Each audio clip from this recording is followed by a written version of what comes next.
it out for next time. So, okay. Anyway, well, welcome to the Permanent Mark Podcast, episode number, I think, 13 we're on right now. Today we have Joshua with us, better known on TikTok as Jay Skaggs. What's up, man? Hey, man, how's it going? Oh, it's Thursday here, and it's been a Thursday, like it's Friday Eve, so we're good to go. Almost to the weekend. Almost, yeah. It's hot as blazes today. It was not a nice day here in Florida, so I imagine it was hot here in Ohio, so I'm sure you were toasty over there. it's a little warm. A little warm. So, thanks for coming on the show, man, and joining us. Just like I've been saying for the last couple of days now, because I've done, I think you're the second or third TikTok kind of person we found. I appreciate you taking the time to come on my show and talk to everybody a little bit about what you got going on and what you're doing. TikTok is a wild, wild place. You have people from all different walks of life, and this little segment that we're in right now, it's been great because we've been able to kind of get a backstory of a couple of guys, and they've been able to help out, and just have these incredible life journeys to talk about. So I think that's what we're going to do a little bit of today, and we'll talk. I'd like to talk about some other stuff too, but we'll go down that rabbit hole when we get there. So why don't you tell everybody who you are, what you're up to, and what you do on TikTok? Yeah, so my name is Josh, and I'm a small business owner. I have been for a handful of years now, and I'm always learning new things. And I kind of got to a place where I was really passionate about helping others on this journey. And it's not meant for everyone, but anyone who had interest in this, it was just something that I wanted to help them with and teach them and help them on the journey that they're on. And then as far as TikTok goes, crazy thing, honestly, I was one of those people that was like, I'm never doing anything on that app ever. I'm just too old for this TikTok stuff kind of thing. And then I got on there. Right around the dad supporting dads kind of took off that movement, Yeah. and I made some crazy connections that just blew me away. Just blew me away at seeing my initial time on TikTok was seeing, men actually show some emotion and come out of their shell a little bit and want to connect with others. And I don't know about you, but I know for myself and a lot of men that I know, that's not the norm for us.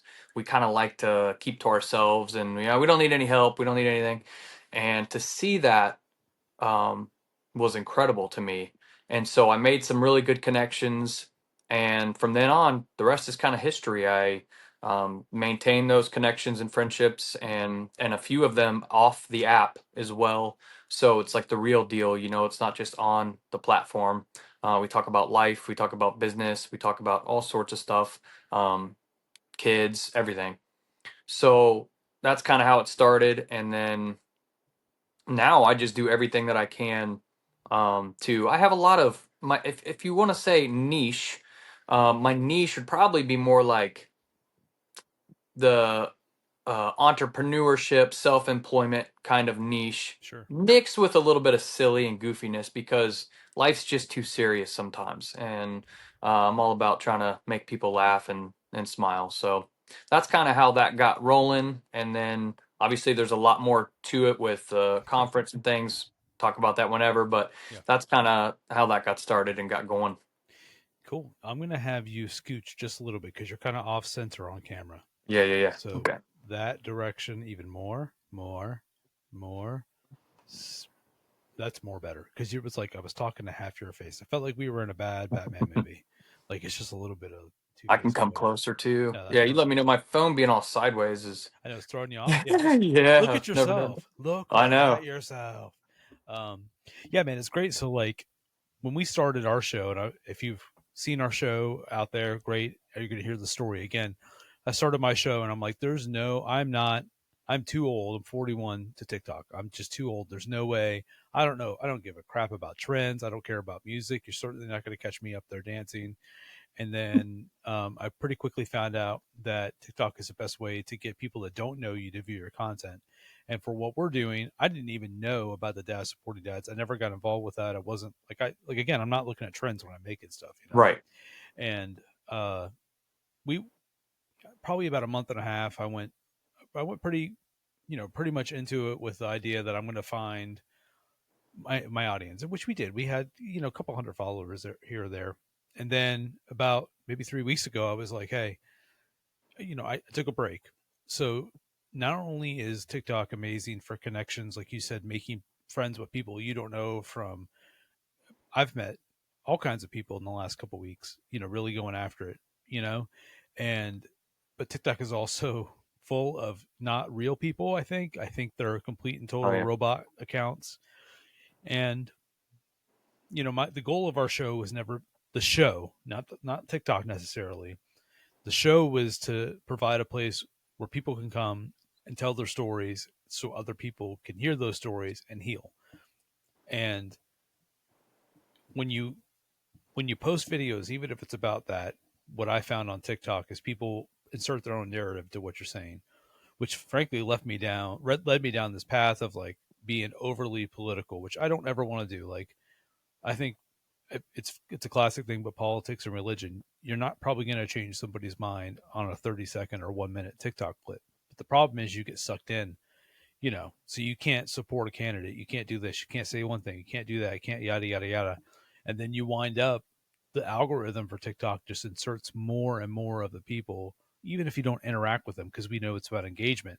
The more people engage with the garbage content that you don't want to produce, the more you feel like, man, I've got to hit on that.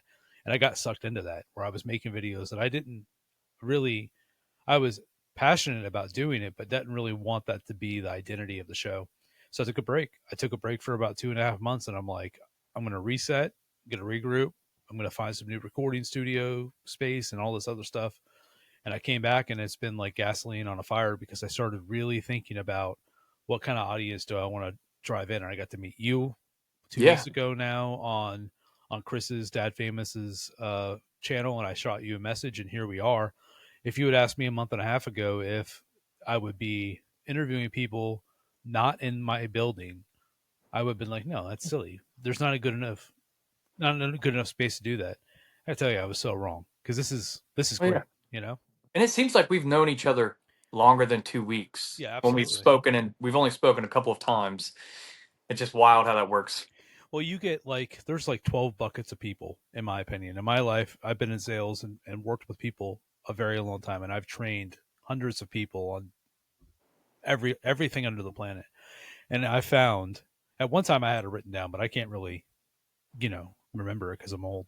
But they basically fall into a couple different buckets of the kind of person they are. And I tend to attract and find the kind of people that are in my bucket, but maybe are just a little different than I am, because it's good to have different points of view sometimes, or even fundamental disagreements on a lot of stuff. And I'm not saying that we have that, which I don't think we do, But but it's also, okay. you've walked a Yeah. whole different life than I have. Your point of Sure. view, your experience with your eyeballs, and the things that you've done, while similar to mine, is different. I always say that, you know, we're walking the same path, but we all got different shoes on, and that, depending on how comfortable your shoes are or how comfortable your walk is. That's very So, true.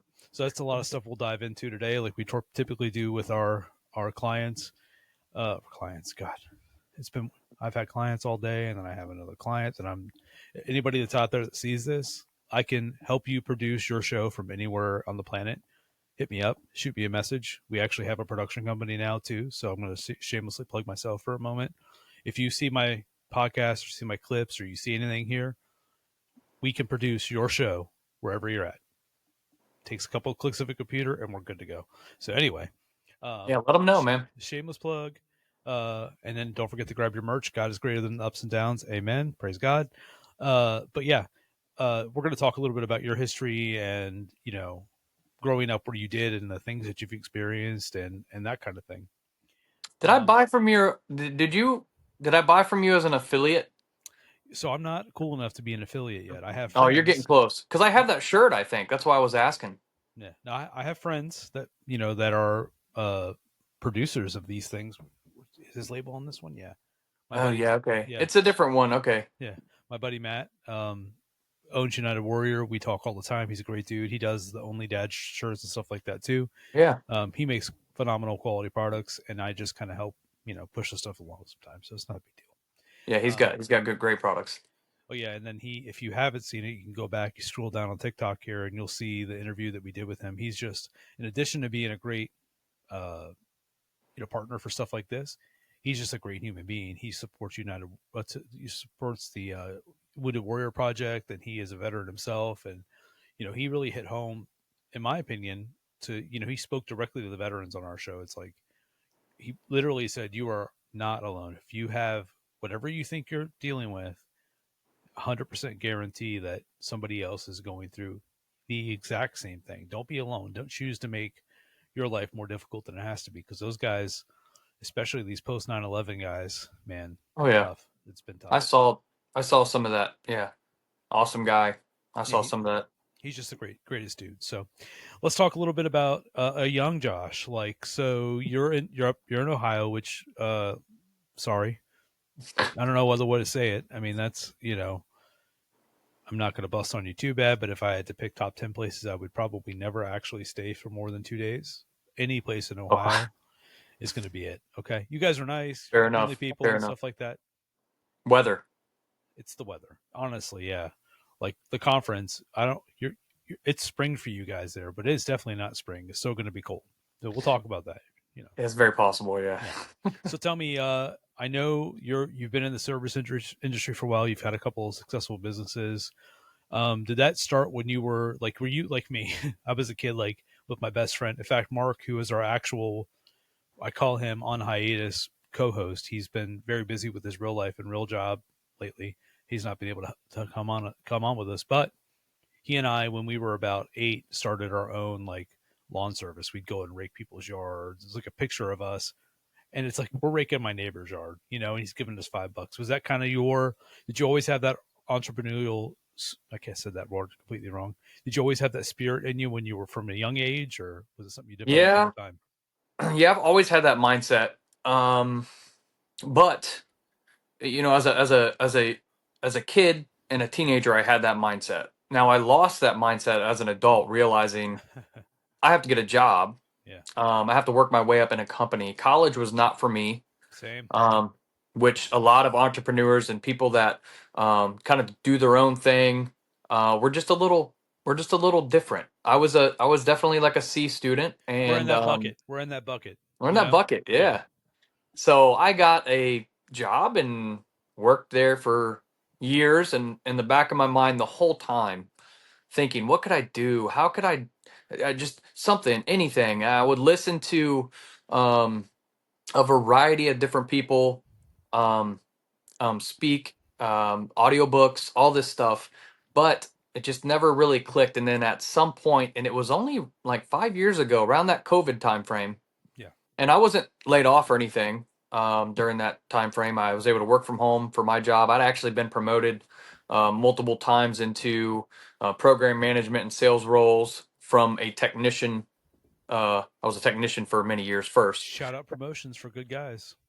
Promotions, yeah, and they wanted someone on the technical side to come into the other side, the program management and sales side. So um, I had that going, but I something deep inside of me, I just wasn't happy, and I worked and worked and worked, and I just kind of have that about me.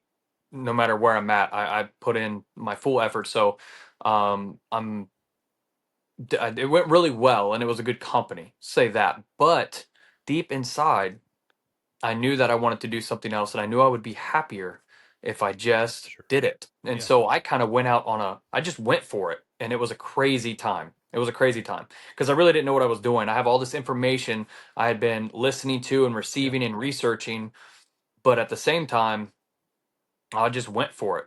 It's like drinking And from a water, like a big water hose or like a fire hydrant. You get all this yeah, information. And when you finally get that inspiration to go and do something about it, you're like, oh, let me tell you all the things. yeah. Yeah. So I already had an okay salary, but I would actually drive for Lyft or Uber, mostly Lyft on the side here and there, a little extra income Little side hustle. and little side hustle. Yeah, nothing wrong with that. Um, and I realized I could actually do the driving full time if I wanted to. So I had that in my back pocket, but it wasn't fun. I had to drive for 8 to 10 hours a day to make what I Sure. needed to make to replace my income. But I was handing out my business cards when I first started my business. People would be going out, couples out to a anniversary dinner, and they would call it a Lyft or Uber because they had something to drink, a Yeah. couple of drinks. So I would take them home. They're homeowners. They would enjoy the ride with me and our talking back and forth and getting to know each other because I'm very talkative with people. And I would give them my business card. Hey, I just started this business. These are the services that we offer. Would love if you ever needed this. So my first 10 to 15 customers in my business were from Uber, Lyft rides. Yeah. So um from there what happened was it went 50-50. My Uber, it'd be like, okay, Monday I have to drive, Tuesday I have a job, Wednesday I have to drive, Thursday I have a job for my company, for Sure. my business. So I was just kind of self-employed at that time. And then I made sure I did a good job. I invested back in myself and in my company. I got, work shirts and equipment and things that I needed. And at some point, the Lyft driving fell off. I Hmm. couldn't really afford to do that. And for the first year or two, because my business is like seasonal, like 9 months out of the year, I would just drive in the winter, do my business, drive in the winter. And then I got to a point where it grew and I was able to put a percentage aside. And some years are better than others, but Sure. Yeah. Well, yeah. yeah. So let's go back a little further then. Like, did you? I know you said that you had it and you worked for corporate America and that was suck your soul real dry. Oh, Did you yeah. grow up in a household where your parents were? Did they worked obviously? Did anybody in your family own businesses or anything like that? I had neither of my parents did. They both worked. Hmm. Um, I did have some other relatives.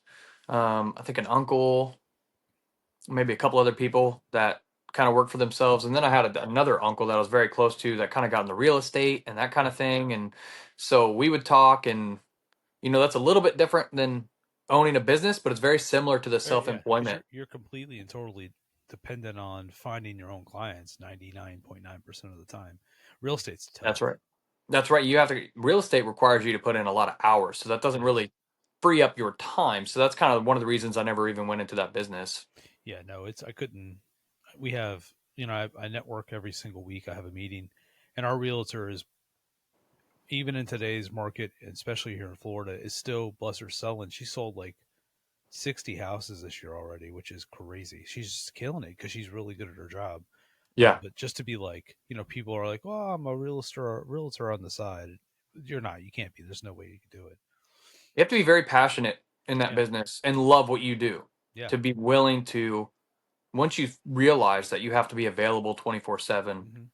yeah, you just got to be passionate about it. If it's something you're passionate about and you love doing it, Yeah, go that's do it. great. That's Go do it. great. Yeah. Yeah.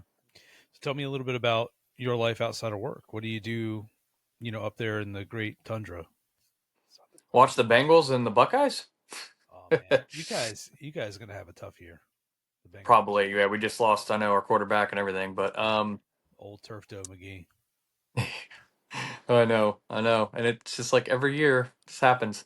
Um, Well, your ownership is terrible. I mean, honestly, oh yeah, I know. it's I know. it's got. I think it's It's actually unfortunate. voted worst in the league. I mean, that's pretty bad. It's pretty bad. I Yeah, know. yeah. I just don't. We have great ownership here. We're Buccaneers, so those guys are they've Hey, owned the team for 25 or 30 years. It's phenomenal.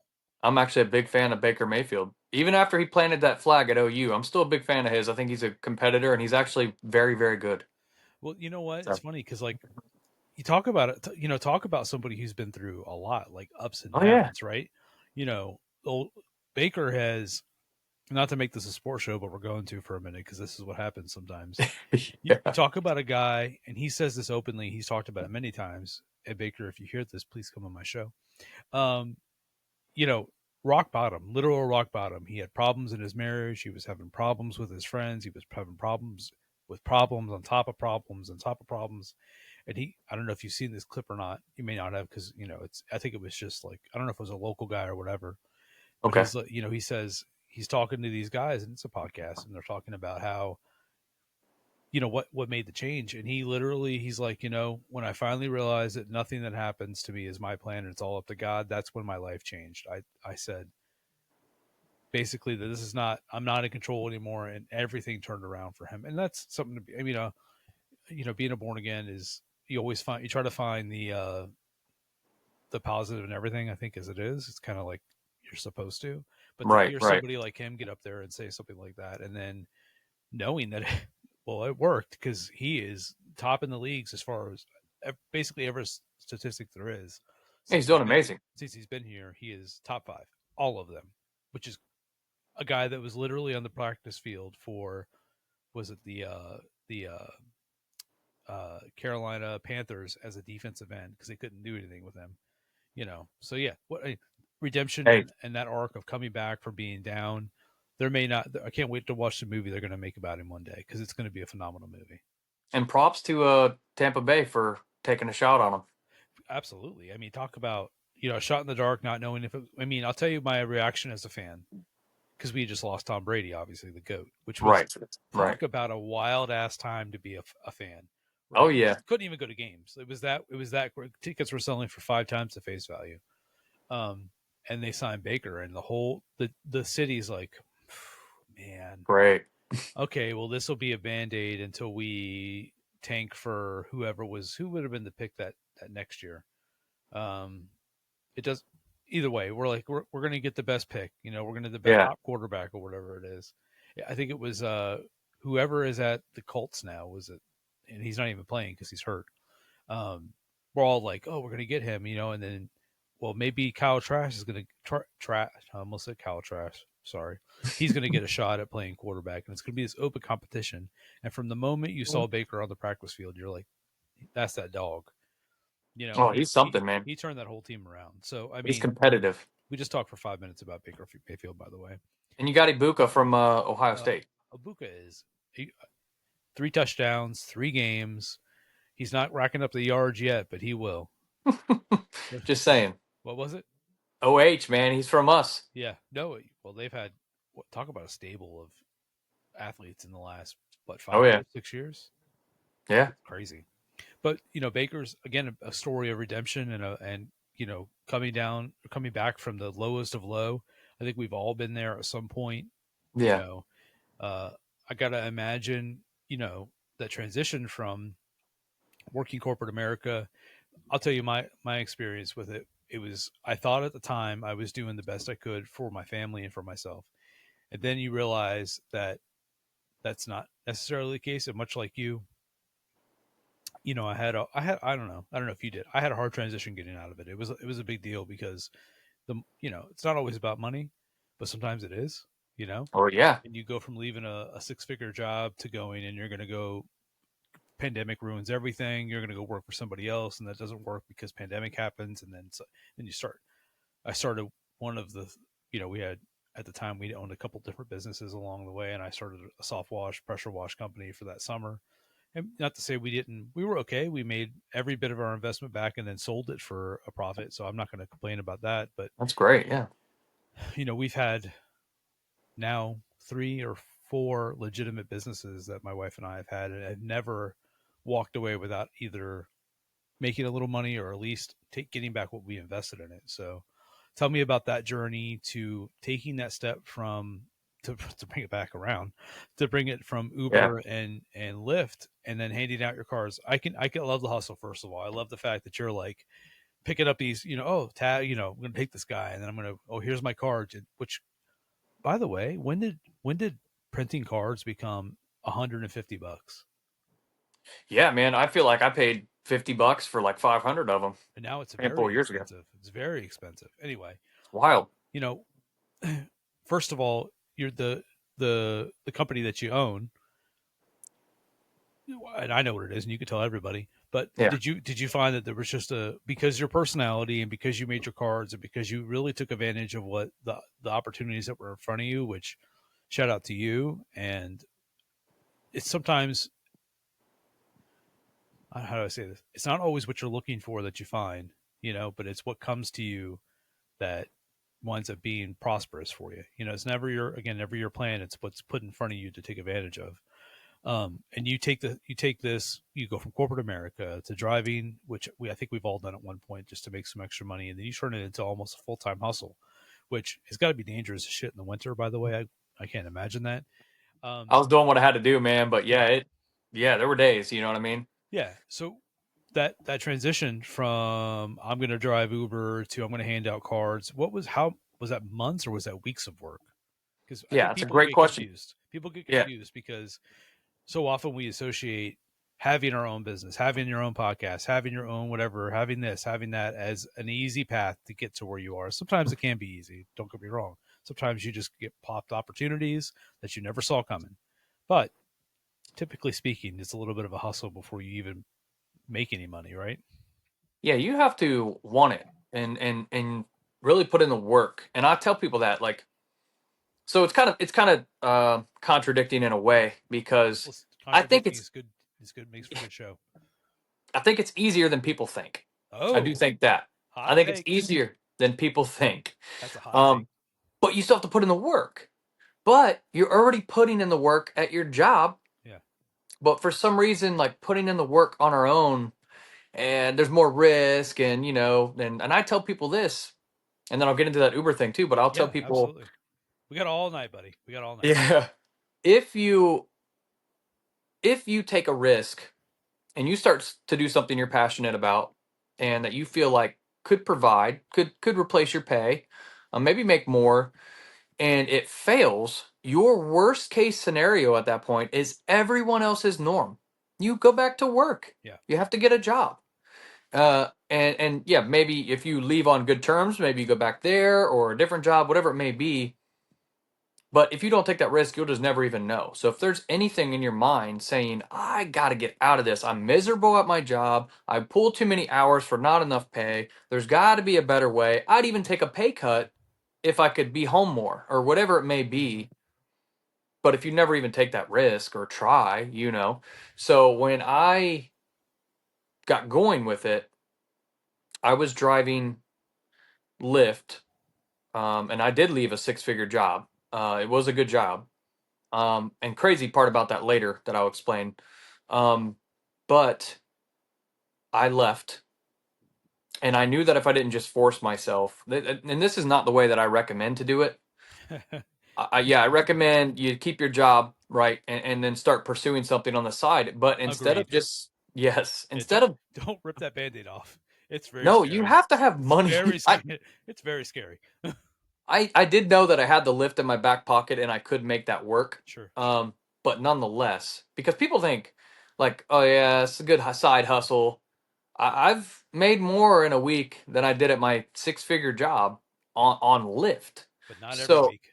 not every week, and on top of that, I was still working long hours, and sometimes I was driving through the night to. It was less competitive on the driving side of things. Not a whole lot of people wanted to be Like out through the 3 night. a.m. Yeah. Yes, Yeah. yeah, crazy stuff. And it could be dangerous. Most of the people that I was driving around, honestly, at the end of the day, they just needed to get from point A to point B, and I would drive them. I don't, whatever they have going on, because people were like, "Was that dangerous?" But the majority of the people I'm driving at the time were either going to work or back home or date night or having Airport. some drinks. Airport, absolutely airport. Not even a whole lot of like drunk people calling Yeah. the lift. Occasionally there might be someone. But honestly, I liked it when they were going out to drink. They were out to spend money and they were tipping me as a driver. Yeah. I picked up one guy one time. He gave me $100 bill as a tip because he just won at the casino here in Cincinnati. It's like, this is Everybody awesome. wins. Everybody wins. Yeah, I was Yeah. like, this is great. Yeah, I appreciate you. And he was tipsy too. And I knew he knew what he was handing me though, but he had done really well that night. Right. But I had to work 50 or 60 hours. That was not the dream. I was doing what I had to do. I don't recommend going about it the way that I did. Yeah. But for Everybody's me, past a little bit different. yeah, for me, I had to go all in and I had to just figure it out. And so I did that, and I did that for a couple of months, I would say hardcore, before my business felt like it was off the ground. Now, when I say off the ground, I was fully self-employed and I figured out how to bring in the work, both organically bring in the work. I would have customers leave reviews and share my name. And I would try to do the best job that I could. And I still do that, of course, so that they would share me out. And then um, I would also, I learned, and this is the learning portion of it that I didn't know, but I learned how to advertise as well. Social media advertising, Um, once I figured that out, which it's a very funky thing to figure out. That's why companies will, hey, we'll run your ads for you kind of thing. Sure. But I've always done them myself. So even when we got full on and going, I still would throw some out there just to keep my name afloat. It's very important to keep your name out there, even if you're busy. Um, and one thing that I realized that I think a lot of people don't understand is, well, I need 300 customers to fill the year up or to get through the next few months. Well, really, what you need is 8 to 10 customers that you do a phenomenal job for that then share your business name with their whole HOA.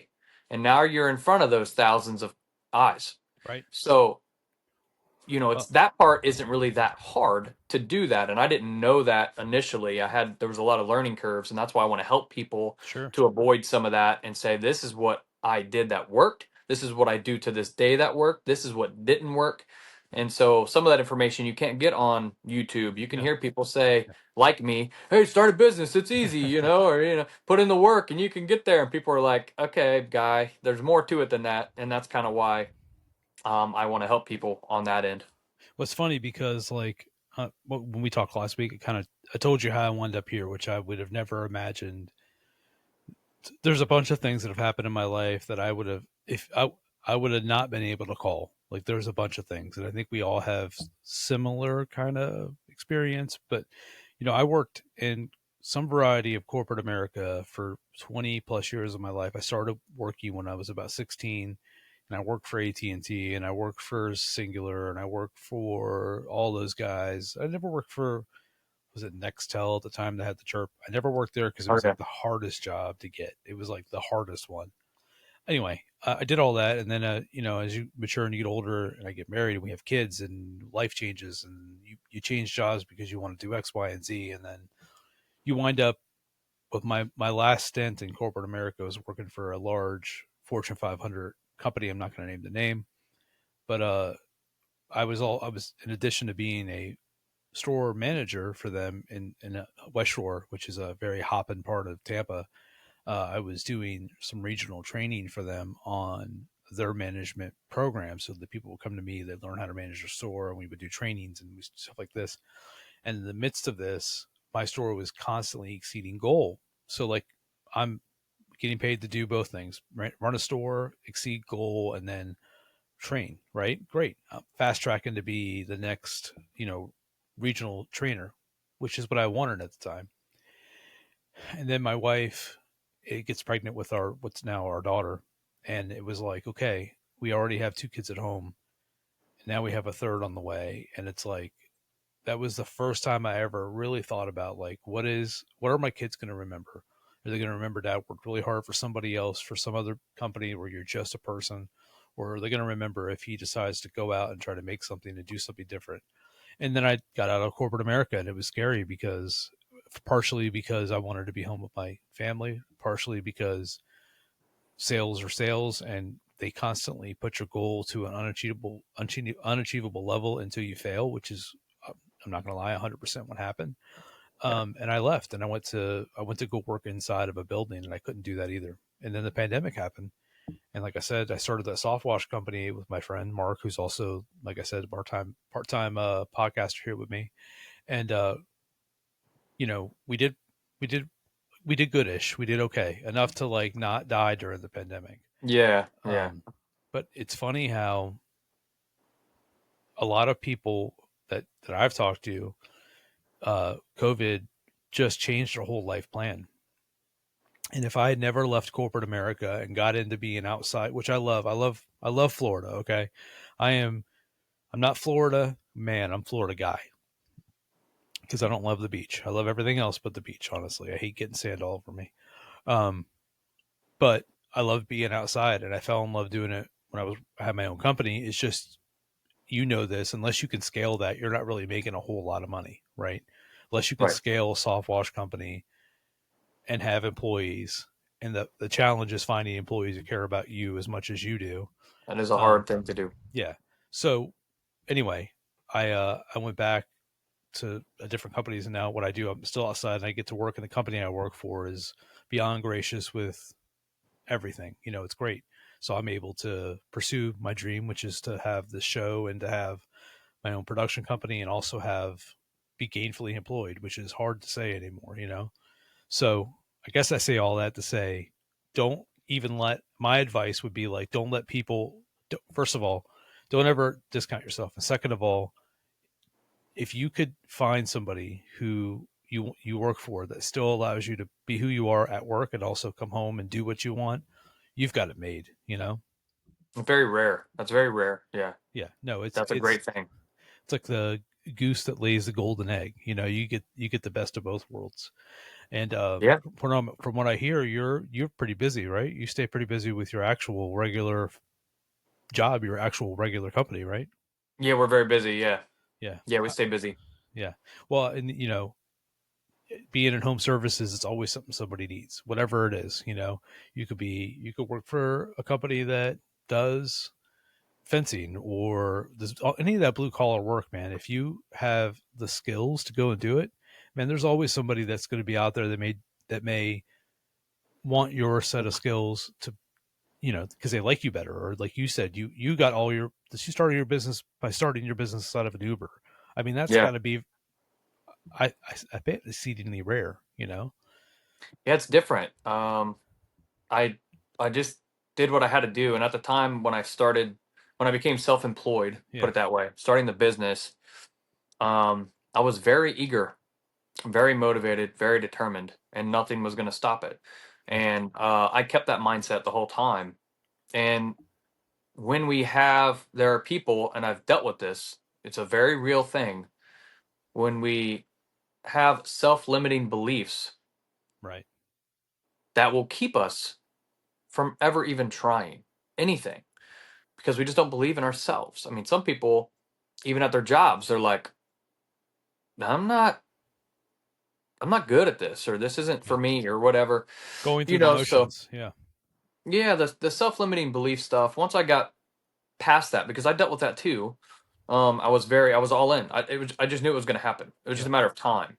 Um, and I had to do what I had to do to make money, of course, in the meantime, while sure. I was figuring it out. And that was We a got a family to support, right? yeah, yeah, yeah. It was a Yeah, tricky season. It was a tricky season, but I looking back on it though, there was something so special about that season in my life. Um, just the determination, the excitement that I felt paying the bills and paying for everything without answering to someone else. Even the right. Uber and Lyft, I'm working from an app. It's like those that may do TikTok full time, live host, things like that. Yeah. Shout out Similar to idea. Shout out to Dad Famous, absolutely. yeah, no, and that's you know, so like now with what I'm doing, because this is gonna be a question for you as well. What I see because I made that choice, God, almost a decade ago now, to find alternative ways to be what I wanted to be for a father first. I put that first, and still maintain some type of level of comfortability with my income. It was a big adjustment because, you know, you always think as a dad that what your kids I know this and I know people have heard this, but what people think that they want the father at home to do is to not be home and to earn the money and to have just one or the other. You've got to go out, you got to earn and pay for everything, and you know, yes, be the breadwinner and all that stuff, but also be absent while doing that. I got to tell you, if you don't own your own business, which America is the land of opportunity, you can do it Yep. if you have the passion and skills to do it. But also, if you can't afford to open your own, find a company that'll allow you to do those things. Because my last 10 years have been spent being a dad first and spending time with my kids, and now they see what I'm doing with the podcast and with the production company and with a couple other things that I have going because I I don't not work for somebody else full time. I love it. I love my job. I'm not saying that, but everybody wants to own their own company, you know, and you should. How do your kids? You've got what, one or two? I have three. You have three kids, right? It's like I do, right? Yeah. So you've got. How do they feel about seeing dad? I mean, you're just hustling, dude. Like for Yeah. those of you who don't know, this man goes out and works all day, and then he jumps on a live, or he'll hit you up he'll text you, or he'll drop in your DMs, or he'll go into your comment section, or he'll send you a heart, or he'll follow you, or whatever it is. And yeah, that's the advantage of having your own business, because you can kind of take the time to do that when you want. But for those of you who don't know, I've only known him a couple weeks now, and he's been incredibly supportive to my dream and my vision. So how do your kids react to that? Do they see dad doing this and go, man, I want to be like that? You know, it's interesting because they're younger, much younger, and I think Hey, man, they're that watching. They're they're watching. watching absolutely, and I think they see the side of me that I've literally, okay, I'm not working that day. You guys have a thing, it's during the day, I'll be there. I'm not Right. going to work. I'm in control of that, Can't and I will can't be at buy that every with game, money. Can't buy that with and money. you'll never get time back. Nope. So in your position, there's nothing wrong. Like you have the schedule you want. Yeah. So, but most people when they No, work I a know. full I'm time very job, blessed. I know. right? Yeah. So props to you for being able to have that. A lot of people have that, but there's also, I think, because I've always been, I don't want to consider myself a workaholic. I've always had this drive to continue to work and grow something even before I started my own business. Right. So Well, the plus side, that's why you got the promotions. That's why you right, do this. That's why right, you do yeah. that. It's the guy, like you said, the C student that latches onto something. I was a terrible student, and frankly, I wasn't even that good at my job sometimes. But I was always I always viewed myself as a leader. Go ahead. I'm sorry to interrupt. Oh no, you're fine. Yeah. Absolutely. And I think there are days where I'm home at a decent hour and I can really put in time with them. Mm-hmm. Um, and there are days that I have the time, but being someone who owns a small business, I also answer phone calls and answer emails. And if I have a fairly short day, sometimes I have to catch up on that. I never wait a day to get back to a customer because what happens is Find they're somebody looking else. on, they'll find someone else, Yeah. right? So I at least want to get my quote out to them so they have Sure. it. Um, and so a lot of times I'll try to do that before I even get to the house on my way home, make the calls, do whatever I got to do.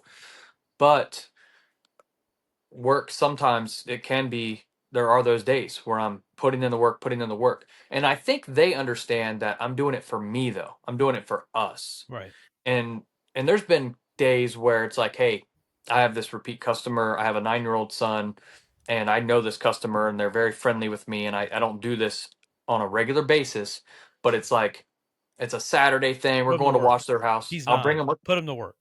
He Put him comes to with work. me. Yeah. And I've only done that a few times. And the one customer said, "Is he paying you enough to be here?" And I Yeah. said, "If you encourage that, I'm gonna have to charge you more to be able to Yeah. pay him more." Yeah. So, you know, Just give him the it's rinse. Let him rinse everything down. and then yeah, and then in the winter season, things slow way down, and I'm able to kind of get some of that time back. But I get really cabin fever around here in the winter season. I'm ready for it to be over. I I don't even like know the what that's fall, like. but Having a yeah, I know. cabin fever. I What is? might. I don't know if I just take everyone down to Florida for a couple of months or what, Yeah. but What, cabin fever? Is it cabin cabin fever? fever. Can you not go outside? Is it too cold? It's just, snowy, whatever. We Gross actually, looking. Yeah. normally we only have a couple snows a year. Yeah. This last winter was much worse. But yeah, just dead out there, just Yeah. overcast for 2 months straight and no leaves on the trees, nothing. So it's, ugh. I think I might literally die if I don't have sunshine.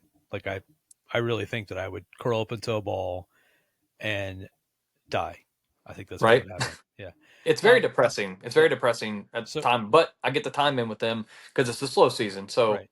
give So and take. They understand. your oldest is 9, right? Yeah. And then you Yep. have a what? 7, Uh huh.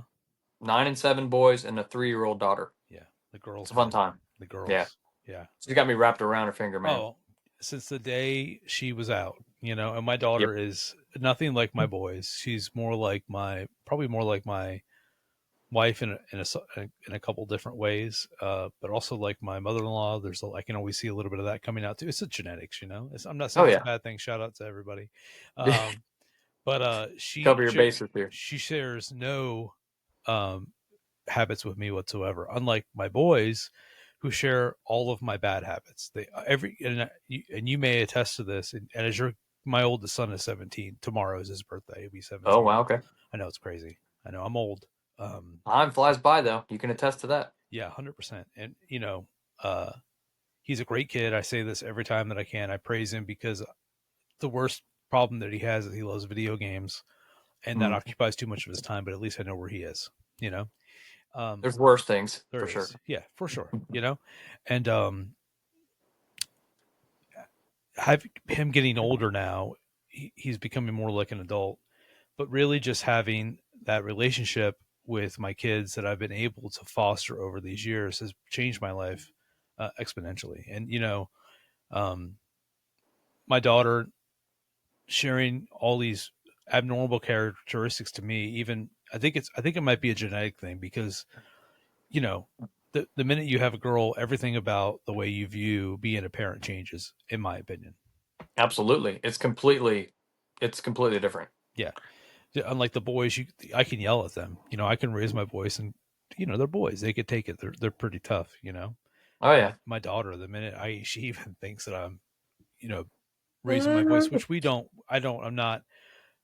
I have in the last several years given up on yelling at any of my kids because it doesn't do anybody any good. If you're a Sure. parent, then you do yell at your kids. I'm not judging you. I'm just saying that doesn't work for me because when I yell, they yell, and then we all yell at each other, and it escalates. But the minute I even like sternly speak to my daughter, like, girl, you need to come pick up all your stuff.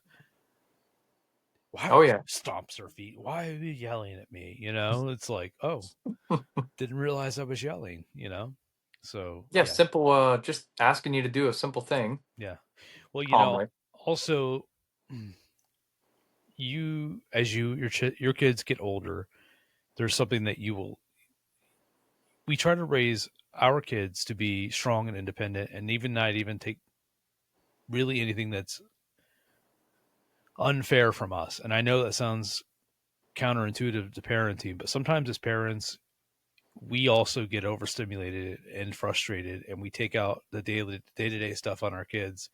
And we have taught, especially my oldest son, he's really good about saying, "Hey, you guys are being really unfair about X, Y, or Z." And now my 12-year-old son is like trying to imitate those things, which are all the things that I see in ourselves that we really like, but also they're both kind of they do these things that just annoy the crap out of you because it's just like you see yourself in that mirror. But Oh yeah. we're trying to teach them to be kids that stand up for themselves to everybody, but and say what they want and say what they mean.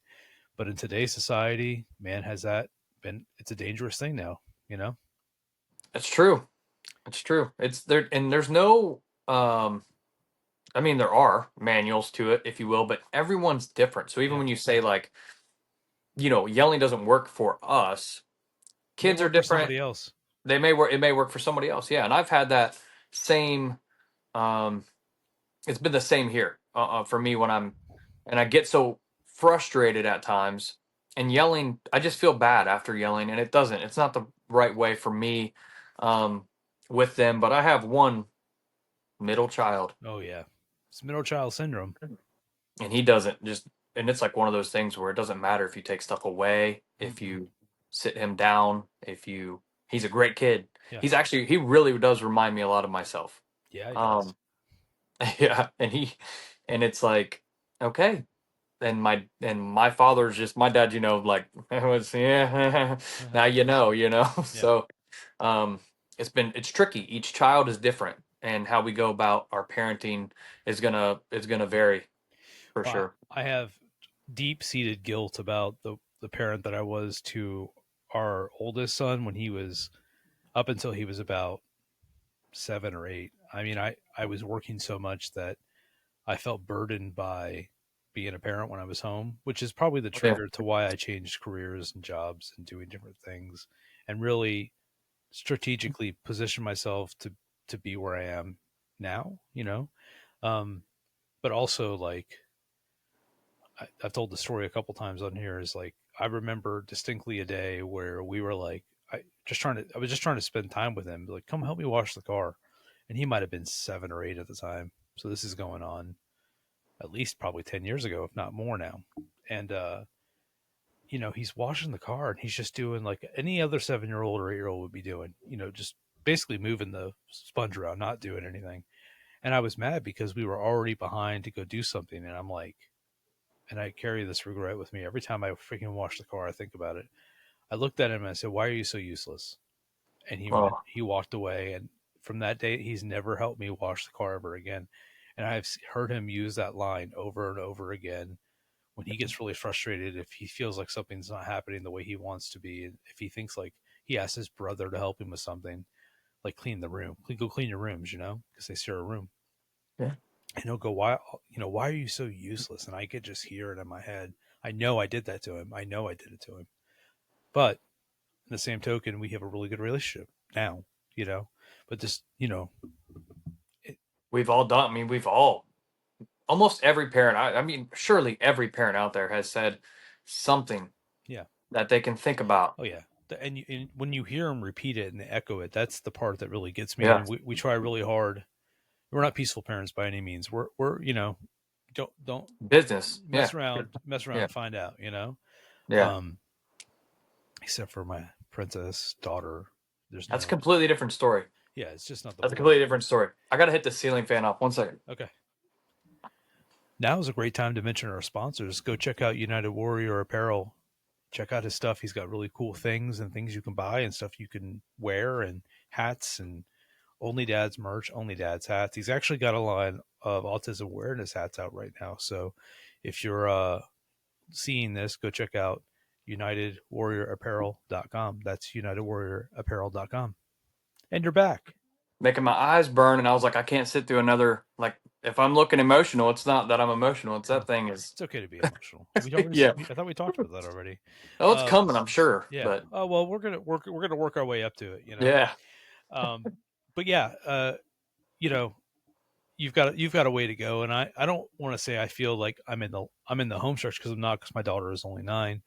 Um, but I worry, out of all of my kids, I worry about her the most. And again, I'm going to sound like a broken record, but not everybody sees everything we put out all the time. Even when I go out in public with her, I'm like her personal bodyguard. In fact, my wife likes to make fun of me. She's like, "You have never walked that close to me when we're in a store." you know, like I won't go more than a foot away from her usually, because we live in Florida, and oh yeah, I don't know if this is 100% true, but I'm pretty sure it's the number one place for human trafficking. And my daughter has blonde hair, blue eyes, and an athlete. If somebody's going to get human trafficked, it could be my daughter. You're not going to get away with it. We live in Florida. They just passed an open carry law here, so there just you go. saying. And that's. I thought that was Ohio. I thought it was Ohio. So the reality is, I think it's horrible everywhere Everywhere. nowadays. Well, They're everywhere. we're gonna do an episode in a couple weeks. We had Stephanie Vasquez. Shout out Stephanie. I hope that you get the necessary poll numbers you're looking for. Um, she actually works with human trafficking in like her day to day life. So we're actually going to do like a Yeah. show with her and a couple of experts on it and talk about things people can do to prevent themselves from being victimized. Because a lot of times, human trafficking is not somebody getting taken away; it's people voluntarily going with others. So that's going to be something we're going to do. We're going to have special merch to go along with it. It's going to be a whole thing. We'll eventually get into it here in a couple of weeks once we set up the date, but I'm really looking forward to it. Yeah, that's So, amazing, and it happens from what I've heard at places you wouldn't expect. You got to be careful everywhere. well, you saw that guy. I don't know. I just spill my water while I'm at it. Grocery store, everywhere. Grocery store. Wasn't there not like, I'm not saying like Chuck E. Cheese, but places like that, where you could be almost anonymous in a big building. Oh yeah, I think I saw a clip. I don't know what he was in trouble for, if it was for that or not, but I saw a clip of someone literally like in a there Chuck E. was a he Cheese, was yeah. in a Chuck E. Cheese thing, and he It was a was mouse or whatever, and they came after him. I actually think it was like battery or so. I don't really know. I don't know who the guy Yeah, is or slander his name, but I don't think it was anything good, if I'm being honest. I got really I probably was over the top with it, and maybe that's a good thing. I don't know, but With what? we're at a park. I'm staring Oh them yeah. down like Yeah. I'm not. There is no. Yeah, you can go over there where I can't see you. Doesn't exist. Maybe My when they're older, yeah. but My not at cell this phone age. doesn't exist unless it's my wife or my mother. Nothing else exists. Like I take her to I listen. I hate Target, but Hey, fair enough. doesn't mean my daughter has to hate it. They have Right. really cute dresses there. Yeah, So they do. I took her a few weeks ago, and it was like it might have been a Friday or Saturday. I love my. She's so cute. She goes, "Daddy, will you take me out? I want to go." She, and by the way, she never asked me. She always asked her mother first. So she came to me first. "Daddy, will you take me to the store?" Yeah, sure. She goes, "I've got my own money. I'm going to go buy a new dress for church this weekend." Oh, And I said, "Okay, yeah, bring your wallet." You know. yeah. Uh, Yeah. so she brings her wallet. We're at Target, and she's like a little adult going through all the little dresses, and she's picking 4 or 5 of them out, and like I don't know. So even though I don't work a whole lot, I don't do a lot of stuff outside of the house. It's like I don't shop. Like my wife Yeah. does. My wife stays at home and she homeschools our kids, at least the 2 small ones. So I don't do a lot of outside of the house retail stuff, right? So I don't know if it was my fault for not getting a cart or that my wife makes her be independent and hold her own stuff, but she's trying to hold like 5 dresses. And I'm like, give those to me. She's like, no, daddy, I'm going to hold them. You don't need to be holding because she knows I'm looking like I'm like a freaking sentry, you know? And I'm holding, I said, give me the dresses. Anyway, she winds up taking them in the mirror. She's holding them up, you know, daddy, which one do you like? I said, well, honey, whatever one that you like. Well, I really like this one. And I said, honey, buy them all. I don't know what to tell you. Well, I don't have that Yeah. money. I said, do you think really your daddy is going to let you go out like that? And I'm going to say this almost verbatim as I said it before because I want your take on it. They say that the number one contributing factor to how who your daughter chooses is how their father treats them. And if you're lucky enough to be a girl dad, which I hope God blesses you with a girl, if you Running a business is hard enough without IT headaches slowing you down. That's where Computer Quest comes in. They make technology simple. Whether you need cybersecurity, cloud solutions, digital marketing, or on-site support, their teams got you covered. One thing I love about working with Computer Quest is their clear and transparent pricing. No hidden fees, no surprises, just straightforward IT solutions that fit your budget. Plus, they can source hardware from all the brands you know and trust at a competitive price, so you're always getting the best deal. Take the stress out of IT. Visit cqbits.com. That's cqbits.com and see how Computer Quest can keep your business running smoothly. you're a father, because you are setting the tone for generations, generations of other humans, because mothers and wives are the patriarchs of your family. They set the tone, they set the way you behave as a family. It is almost never the father. It's almost always the mother. And if you treat your daughter well, she will have a great family and she will have a great support system. And most importantly, she will choose a man that you would choose yourself. So, Very. I completely agree with that. I think it's the importance of a father in general, but when it comes to having a daughter, I do believe, and I've always heard, and it is rings to be true. I would say that they're going to look for you, like someone very similar to yeah. you, when that time comes, and they're looking for a husband. And listen, maybe the same. Some could argue the same for boys, with their mom and whatever, but daughters for sure.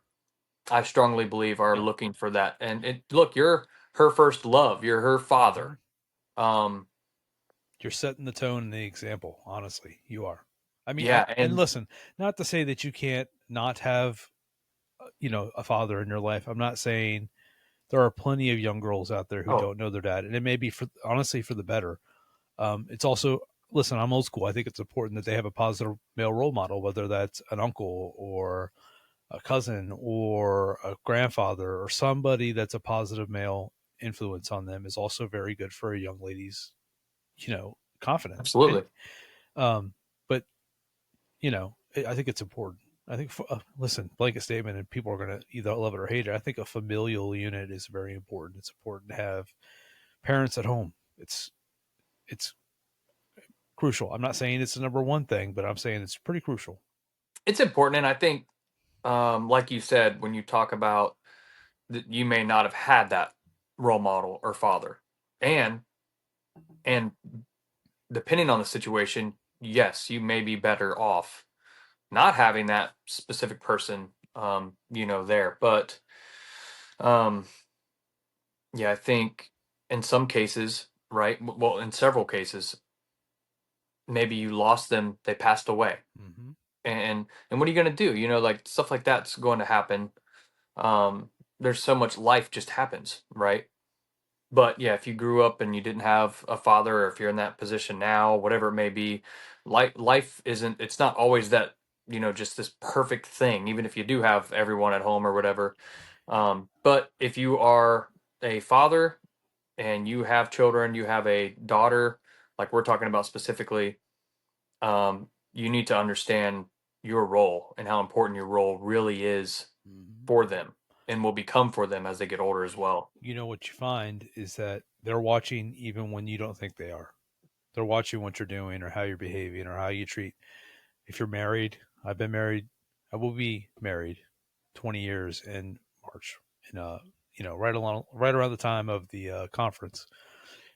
We will have been married 20 years, and I know that she watches the way that I treat her mother. And I'm not saying that I'm perfect, because I'm not, because we're all made imperfectly as it is. But maybe in the last several years, certainly in the last several months, I every you go through seasons as a couple, and every season is a little bit different. Right now, we're in the you know in the season of we've got this big spiritual awakening that we're going through together and hand in hand, which has made our relationship even stronger than it ever has been. And I know my daughter sees that, because again, it's gonna push her. She if I mistreat their mother and she sees it, she's gonna think that's okay. You know, and I'm not saying I've always been the best husband, because I certainly have not. God knows I've failed many, many times. But it's like that old in the Rocky film. It doesn't matter how many times you get knocked down, it's how many times you get back up. And being married for 20 years is not easy. And I'm going to say it because I'll say it every time I get a chance. If you're young and you are out there, find a good partner before you do anything in life. Because if you have a good partner that sticks with you, that shows you how to be a better version of yourself, and you could do that young. We have been together 24 years, since we were 18 and 16. We have been together our entire adult lives. We don't have it all figured out by any means, but we did it together. We did our whole lives together, and we will do the rest of our lives together. We are the only ones out of our friends that are still married, and it hasn't been easy. And go back to previous shows, you'll hear exactly why. But um, if you can get married early and have kids, you should. That's my listen. I'm going to echo the late great Charlie Kirk. Get married, have babies, do it. It's important. And find God if you want. It's not a requirement, because I didn't have it my whole life, but it would help. I'm just telling you right now, it would help. That's my Yeah, rant. kids. Sorry, man. I'm like totally taking over here. No, I'm with you, man. Yeah. I think we live in such a fast food world, and that kind of comes into um, not just literally food, but everything. Yeah. Even like the whole one night stand and dating scene and this stuff and this and that. It's um, temporary. All of it. It's just all me, me, me. Right now, right now, right now. I want this. I want that, and it's not healthy, and it's not Well, true gratification. It's very temporary. So unfortunately, we just live in a time which has been like that for a while now. Mhm. But 10 years at least. like, find someone that you're gonna be happy with Yeah. and build something. Right. Build a family and raise your children and enjoy your life. Yeah. That's Life is that's better great. when you're doing it with somebody else. I mean, listen, I'm going to catch hate for that. I know I am. Well, who knows if anybody sees this part of the show or not. If you're still with us after an hour and 3 minutes, thank you. Um, and if you're watching this on TikTok, double thank you. Don't forget to like and comment and share and all the fun things. But That's if you're lucky enough to find somebody that you can spend your life with, it's fun to do life together. People can be happy or think that they're happy and be by themselves. And some people are genuinely meant to be by themselves. yeah, small percentage probably. Very small. We are pack animals. Honestly, if I could have all of my closest friends all in one place all of the time, I would. I've got 3 best friends. I've got, nieces and nephews, and I've got family. If I could have everybody close to me all the time, I would. I would like to be able to walk out my front door and go to my best friend's house just Family because I want to. compound. Family compound. When you start saying stuff like that, people say cult, and I don't want to say Oh that. yeah. You know what I'm saying? But that's Yeah. I mean, I get it, but I mean, I have family, and they got yeah, my cousin lives on the same property as his yeah, parents, and they got different houses or yeah, whatever. It's really cool. They hop on their like 4-wheelers. yeah. They're out in That's the dream, Oklahoma. right? Like, so when my Yeah. show gets picked up by Spotify and I get a fat deal on it, that's what I'll do. Hey, But in there the you go. meantime, do life with somebody else. Whatever your domestic situation is, uh, you know, you do what you want. Let somebody else judge you for it. Ain't gonna be me. But do it with somebody because it's a lot of fun. And that was. Let's talk about the elephant in the room right now in this world. A young man was killed because he said these things this week. Um, However you felt about Charlie and his message, whether you thought what he was saying was hateful, because you're not, in my opinion, probably. God, I'm trying. I don't want to be too offensive. You're probably not hearing it the right way. You're probably listening to the wrong things. You're probably getting the wrong information, and you probably say that about me. But this guy was out there since he was about 18 years old with a consistent message. Is it was God, family, and country in that order. And even as somebody up until very recently, I was completely and totally uh, as far from a religious dude as you could ever met. I always thought, well, there's not. I never thought there was nothing, but I always thought, well, whatever it is, we're all gonna get there anyway. Some type of spirituality anyway. But really, in the last 9 months or so, we've really dived into being a good Christian family. And I would say that Charlie was a part of that because he's 10 years younger than I am, but he's up there saying things that ultimately got him killed, in my opinion. Yeah. You said a word a little bit ago that stands out to me. Consistent. He was consistent in Yeah. what he said and what he did, and um, and I just think like, what was it? Yes, maybe the belief, but like, he didn't deserve what he got, and no one deserves that. Nobody Really, deserves to be gunned down nobody like a deserves that dog in in front of in their front of family, 40,000 people with your and I stand on child. that. Does not the worst enemy. Not no, nobody deserves that. No human being on the planet, just like the young woman who was stabbed in the neck on the bus. Nobody Yeah, deserves any of that. Nobody, doesn't matter frankly, if you agree. nobody deserves what's going on in the Gaza Strip right now. That's completely uncalled for. That is, Yeah, it doesn't matter what walk of life you're yeah. in, what your views are, what your religion is. None of that matters when it comes to what we're talking about right now. It's a completely different um, thing. No one deserves that. It doesn't matter if you agree with me or if I like you or if I like your views.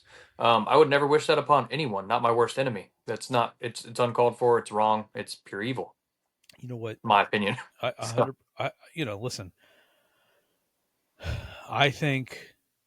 I think that there is a revival going on in this country. I'm a person. I'm a revivalist. I am a guy that you would, if you had to put a finger on it, and you said, if you out of everybody that you've known, you asked my friends or family, a guy that's never going to put his foot inside of a church, that would have been me. Um, for many reasons, anger and not even distrust, ignorance in some cases. sure. But we're part of the current American revival that's going on. Our church alone has seen like an uptick of 300%. Not big. Wow. It's not big enough. Like it's not. We're literally they're You have to running. build. They're running between set. Well, it's already a big church to begin with. It already Okay. seats like upwards of 1,000 people inside of the chapel. but they have a Saturday evening service and 3 services on Sunday, and every single one of them are full. There's an overflow room that gets full on top of everything else. That's And then wild. this week specifically, we got there an hour early just so we could have seats inside the sanctuary. So I mean, there is a great American revival going on right now, and I think Charlie had a little bit to do with that. I think that his death was more powerful than any words he could have said the rest of his life. I think he won in the long run. I think he broke the chain of this. Listen, this is gonna come off wrong, but he broke the chain of this hyper leftism, young college kids who were too afraid to say what, you went to college to get indoctrinated to a crazy liberal leftist agenda, and he helped break that cycle of those kids. He's got, the athletes, the scholars. He reached everybody with his message, and that is the reason. It doesn't have anything to do with him being a Republican or supporting Trump or lending his advice to JD Vance or being friends with JD and his wife at all. It was because he was out there preaching. I believe it.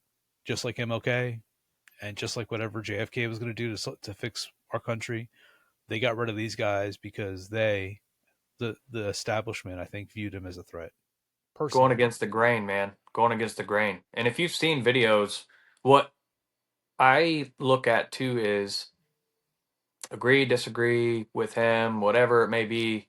I see videos of him with his children Mm-hmm.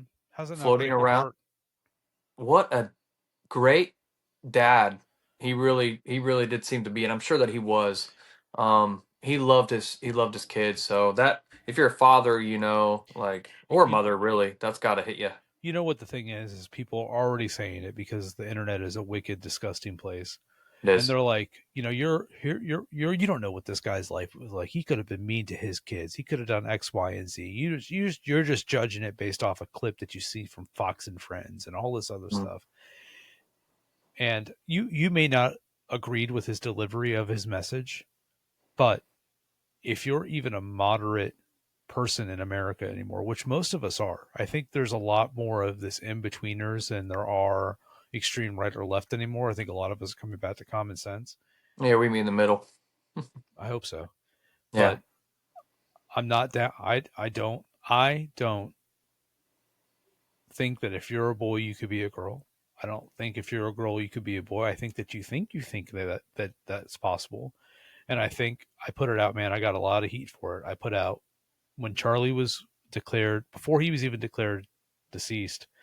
I put I put it on TikTok and Facebook. I said mental health awareness is the number one thing we need to address as a country right now. This is getting ridiculous because you don't try to gun down the president. You don't try to gun down somebody in a public place and kill other people. By the way, kill other people trying to accomplish your mission without being a little bit mentally deranged. You don't kill a man who only wanted to help you. Again, you may not have liked the way he said it, and I get it.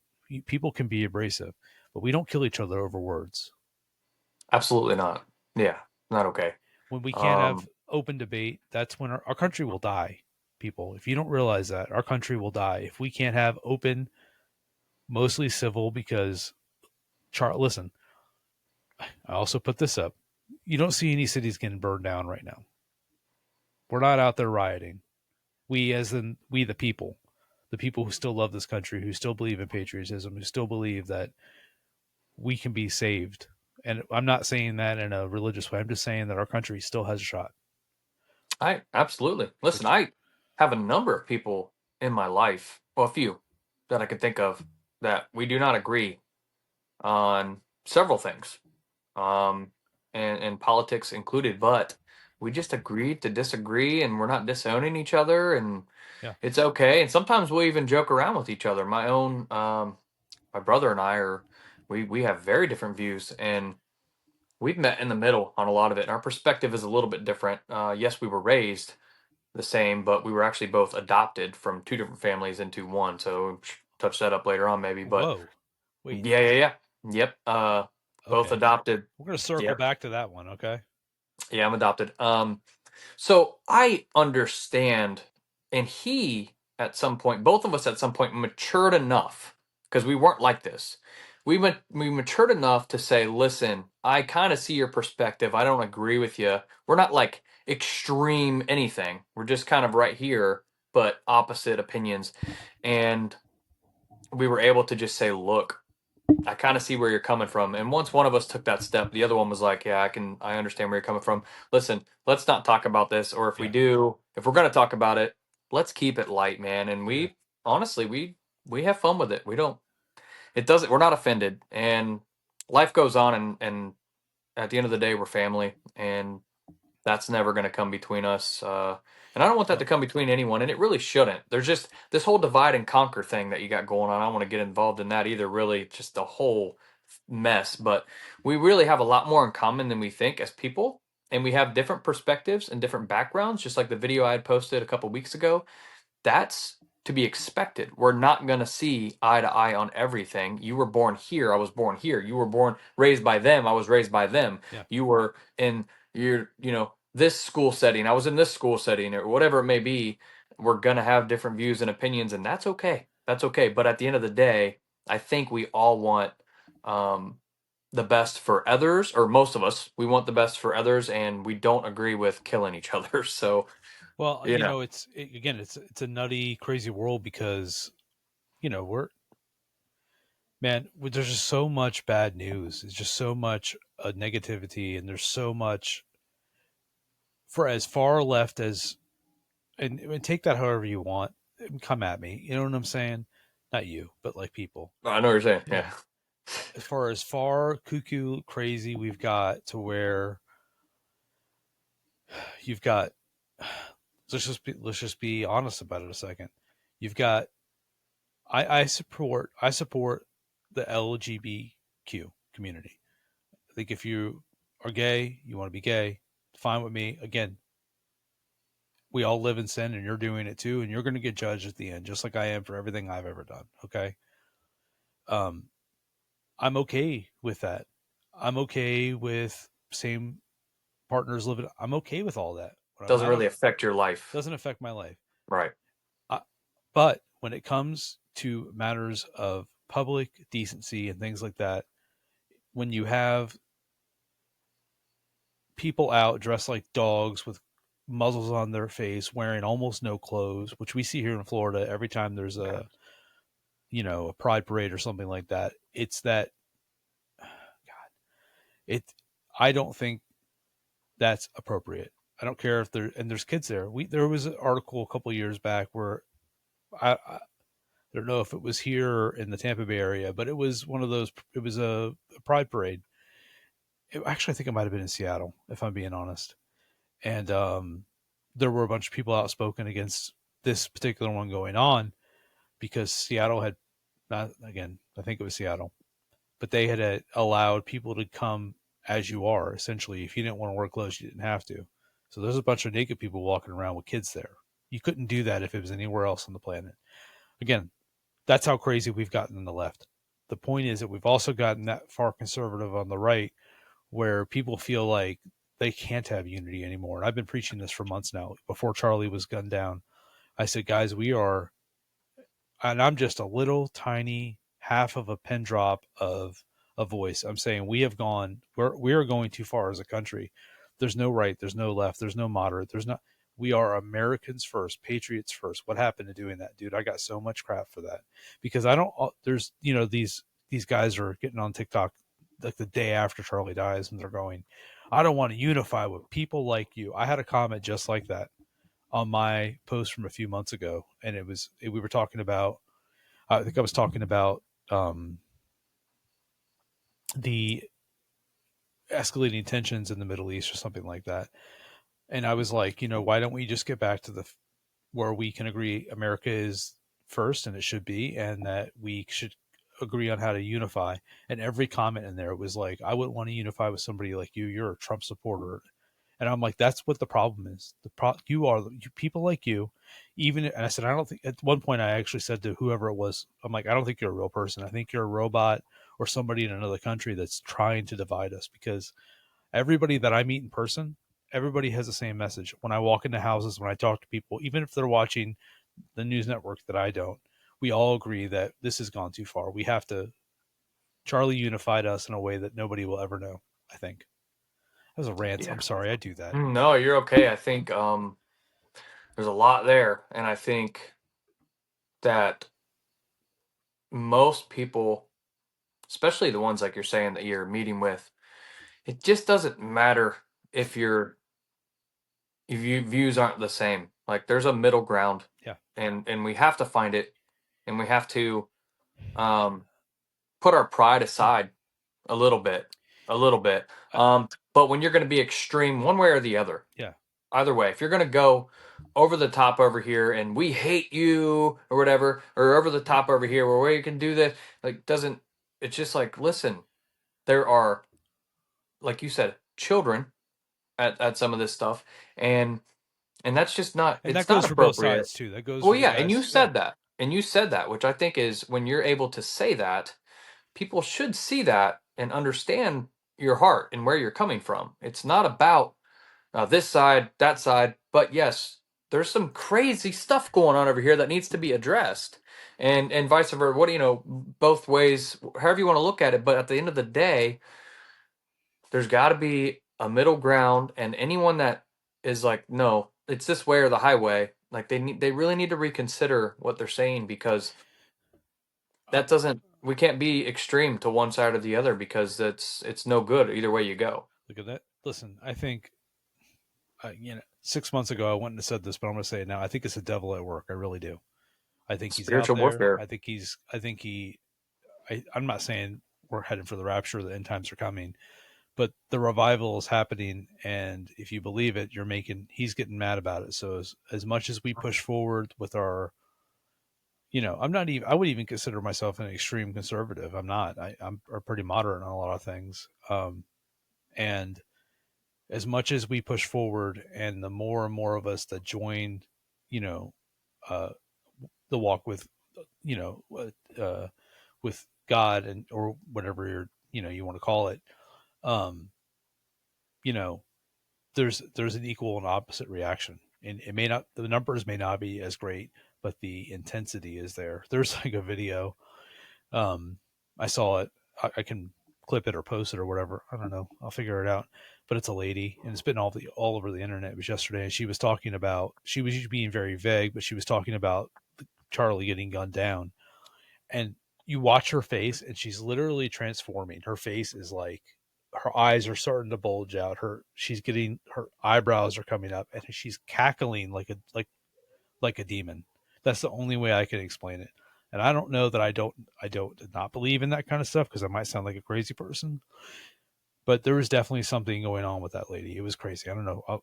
I'll just send it to you later, and we can insert your reaction here. It could be like, yeah, but I've seen stuff like that around. I mean, listen, if you believe in God, then you kind of have to 100% believe in the devil. So, if you can say God works in mysterious ways, it's true of the devil too. That's just, sure, he it's a likes to no-brainer. mimic whatever God. He's a mimicker. He'll do whatever God does. The great deceiver. So, yeah. So let's pivot and talk. Let's not talk about Charlie anymore. My heart goes out to his wife. It's and very his kids. It's very fresh. Yeah, it's still very fresh. Well, and I think it's going to be for a long time. Yeah. There has not been, and this is really, I'm going to say this now with the vision, with with perspective. I think even if Trump had got taken out last year, I don't know it would have had such a deep impact, because even the Republicans don't like Trump. Even the conservatives don't necessarily like him. Charlie was pretty universally respected, and I think that's pretty true for 75% of the population. I just think it is. And the work that he did while he was still with us, and the work they will continue to do in his name, is going to be amazing. I mean, I hate that he had to die for it, but yeah. Yeah. Let's move on a little bit. So, I know you said you got involved in the supporting dads movement a few months back. Was that really oh man, this is a big pivot. Was that really the not breaking point, but the gasoline on the fire, as it would, to get your followers up, your viewership. Are you looking at those metrics as much as people suggest you should? Like, are you really taking into account what videos make good content, or are you just kind of being yourself? I do look at the analytics from time to time. I'm not super focused on that. I do like the idea of having, um, not like a million views, but more views on things. Especially if I'm promoting things like our conference, I want people to see Yeah. that, because there are going to be some people that are be like, "What happened?" Whenever they see our event, and we're going to have footage of it, and then we didn't know. So I try to get that in front of people, but dad supporting dads is definitely what got me going. That was um, that movement specifically is what um, brought in a lot of followers Mm-hmm. onto my page, and vice versa, where I'm following back and things like that. That got me, I would say, on the very first live I ever went on, watching someone. Yeah. Um, and it grew some relationships, and then it kind of switched a little bit from that, because that was just my initial um, videos were even about that. Everything was about that. And I think that movement was great, and I know it's still a movement, and it should be. Men should support other men Mm-hmm. and be there and help and support or whatever. Um, but I got to, um, I guess, a point where it was like, listen, I want to support anyone and everyone that I can that actually needs some support, or get to know anyone that I can, like this relationship that we now have. Yeah. That was the end goal, and to be able to help people. Initially, my goal was, let me get followers on this page, become an affiliate, and it be a stream of income for me. Always That was about my that hustle. original. Always about that hustle, bro. Yeah, that was my original plan, because I slowed down in the winter. So I Yeah. thought, if I can get X amount of followers, and then X amount of followers, what I can do is I could be an affiliate. And then I learned about going live, and I was like, I can do that. I've only gone live like 4 or 5 times. And maybe I'll do more. I don't know. I've talked about doing more, just to talk about the off the clock, not to become a live host, Yeah. but just to share with people and talk small business and self-employment, that kind of stuff. But that was my original plan, and then that switched. All of a sudden, that just wasn't really my plan anymore. And then, I talked to Chris. We got to know each other, more known as Dad Famous on the app. And I said, "Hey, man, this is cool. Me, you, and this handful of guys at the time that had even a little group chat going on." I said, we should network. We should get together one of these days." And he's like, "That's a great idea, man. Yeah, and we would That's a bounce good Chris ideas off each impression. other."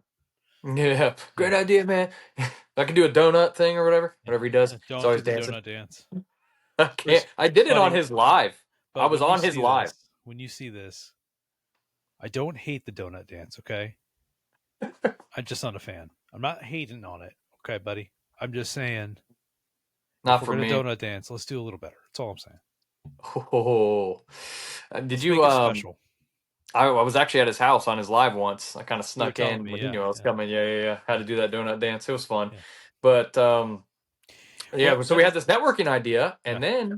and then I came to him with conference, Mm-hmm. and I want to teach people, and I want to help people, and we're gonna bring in your knowledge from TikTok and my knowledge from small business. And we met another speaker who we're actually heading to Florida in a couple weeks. Chris is heading there too. You know about this, Frank. to interview and hang out. Frank, yeah, Yeah. he's going to be speaking. He started a business like mine, built it, sold it, and he's more on the passive income. He retired young.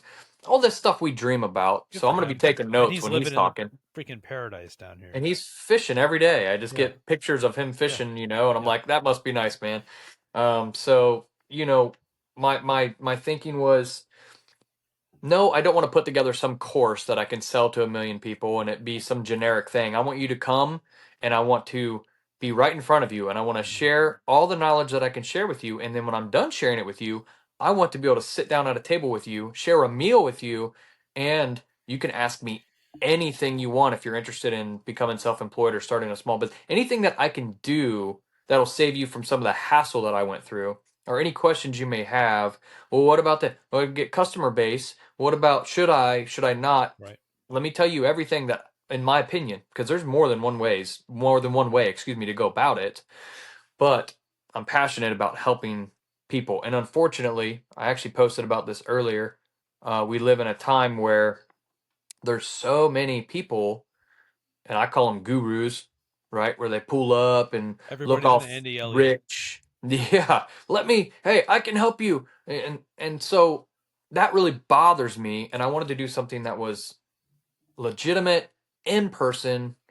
Um, and it does have a cost, but we've kept it very low. And what some people probably wouldn't know, and I don't say this, and they probably won't even hear it unless they hung out for this long on the podcast. But I put my own money before I ever saw any before I ever even came up with the price for anyone. I said, hey, because like the venue, I had to Yeah. like reserve it and pay Yeah, for yeah. it. Yeah. So I just believed in it that much. I said, this, okay, I'm gonna get people to come. So and then also, not that everyone needs to know this, but like my speakers that are coming, they listen. My intent when I spoke with them, like Chris or Frank, they were like, listen, we want to help people too. We don't care what we got to do. Frank said, I'll come in from Florida. I said, listen, let me do this in such a way that I can and pay you something, or at least cover your stay here in Ohio. And these guys, man, these guys are, don't even, we want to, this is something we're passionate with you with this. And um, some awesome people, man, that are going to be there sharing and really just want to help others. So the people that I have coming to that, I didn't mean to go off on the off the clock Yep, thing, it's but fine. the Yep. people that I have coming to that are phenomenal, good-hearted type people. And so the networking thing, Chris and I were discussing for a long time, just about hanging out with some people, handful of people that we had met, turned into this conference. And so you have the best of both worlds, getting to know the people that you're already communicating with, and people who make content that you like and lives you join. And then also you have the educational side of it where you're able to learn either more about the platform on TikTok and making money on there, or becoming self-employed, starting a small business, passive income. I also have a life coach who's also a real estate agent coming to speak as well. So you have everything, one location. And golf, top golf, fun, entertainment. Listen, honestly, it sounds like you put a lot of thought and heart into it. That's important because, like, I've done a few things. I've been around a little bit. I've talked, for corporate events and stuff like that when I was working in corporate America, and shout out the people who organize those because those are never actually fun to do. There's a lot of behind the scenes, man. Yeah. But what you got going on from the moment you told me about it a couple weeks ago, I thought, man, that sounds like a really good idea, especially because I think we're actually all on this. I'm not counting myself, but you guys, and at least we're on this trend right now to where, like, I would love to be the podcast that I just have TikTokers on and we talk about growth and all that kind of stuff as like an in-between show. Like I do one of these once a week with a guy who's maybe got 5, 10, 20, 30, 40,000 followers and how he got there and stuff like that. But I also think like there's this trend going on where there are so many guys like you and so many guys like Chris that just decided that they had enough. They want to go out. They're going to either start their own business, and starting your business in today's world is not the same as it was 5 or 10 years ago because there are so many opportunities, so many avenues for you to make money. TikTok, as long as it sticks around, is a great opportunity, a great avenue to do it. I'm not in TikTok to monetize. If I get to 10,000 followers by the end of the year, I would be thrilled. And likely I Sure. would do whatever I could to monetize and figure out a way to give that back to our community in some way. Oh And yeah. whether that's sponsoring creators to have their own equipment to do stuff what I'm doing, or I've toyed around with a couple of different things. I don't want to open up the bag too much, but I've definitely thought You're about good. it. Yeah. I've definitely thought about it because I had this vision last year. People would say, how's life or whatever it is, and I would say my answer was, I want to, how's your life going? I said, well, I'm trying to be of service, and that was way before I even there was again, God works in strange ways. That was not my intention at all, and I didn't realize that was a big thing of like Christianity is to be of service. I didn't realize that. So I was already getting nudged, for a couple of years. But anyhow, I just want to be of service, and if I can do that with this platform, talking to guys like you, I'd love to have Chris on. I think it would be a great show. I know he's busy, so Absolutely. it's tough. But picking his brain on how he got to where he is and able to leave his regular gig just to be a live host and to have his affiliate marketing and stuff going on. I know you're going to talk about that in the Off the Clock conference, but I also think a platform like this, with him and some of these other guys that I follow, just like you, we could have a whole series of shows just like this. We could do one of these a month. It could be 5 of us on here talking about it. I think stuff like that people would absolutely love. And, you know, we have the opportunity to do it, which is something that you and I and maybe a few other people will definitely talk about. But Yeah, that's great. I mean, that's a great idea. And I love how you said that.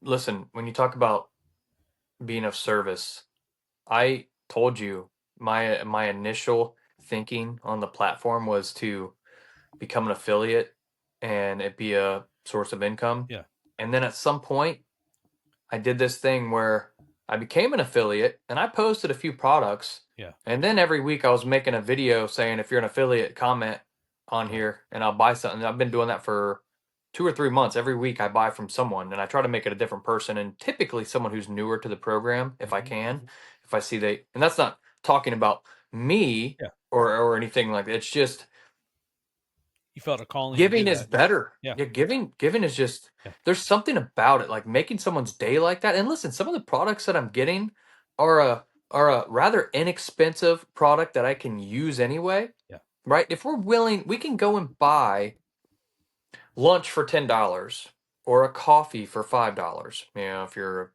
Dunkin' or Starbucks, one of these, or expensive coffees, right? Then to buy something from someone, and so many people we've been able to, well, hey, we're gonna buy your product this week, and they're just, this is my first sale, it's amazing, and their whole mindset changes Yeah. about what they're able to do on the platform from one sale Yeah. to, I'm doing this more. Yeah. Oh, I can do this, so yeah. And Well, yeah, I sell products from time to mm, time, but I really enjoy doing that, and I'll continue to do that for a while, I think. sometimes I'll pop in a live of somebody I don't know. You can very clearly see they're trying to sell something. Oh yeah, yeah. And I am, even when I was a sales trainer, I was always that. My approach was a little unique, and I do this now on the lives, and I'll go, man, that's a great shirt you have on, or something like that. Tell me, but just to give them like to tee it up so that like they can say, oh yeah, thanks for asking. This shirt was X, Y, and Z, or like a knife or a dehumidifier or whatever it is. And they don't know me from Adam. I'm just popping in there. I don't even follow Right. them necessarily. I'll go, man, that looks like a really great insert item here, Tell me where'd you get it? So they have the opportunity to talk about whatever it is they're really there to do. And I don't know if Chris Smart. knows this or not, but I do that every time. I'm like, where'd you get that great shirt? He's wearing one of Matt's shirts. I'm like, where'd you get that great shirt at? Or I'll be like, how are those new headphones you're trying today, buddy? You know what I'm saying? Like, Yeah. not that he needs an excuse to talk about whatever it is he's using, but I, just try to make it easy for him. Again, try to be of service. I'm not always going to buy something, but if I can give you a little lift. Yeah, yeah. That's Yeah, good. That's very helpful, I it's, think. it's Yeah. fun. It's fun. I have fun with it. So we have obviously the Off the Clock conference is coming up. Do you have like tell us about the venue you chose and why? So we visited a couple of venues, not a ton. And you mean you and Chris, right? Was it? I had Mike, Yep, Mike. my friend Mike, with Shout out me. Mike. I had Not Chris, me, the other Mike. Yeah. other Mike, and we went up to Columbus. I'm in Cincinnati. It's not that far away. We stayed up there, and then we did the live with Chris, kind of promoting it and just Mhm. hanging out. That was the first time I'd met Chris.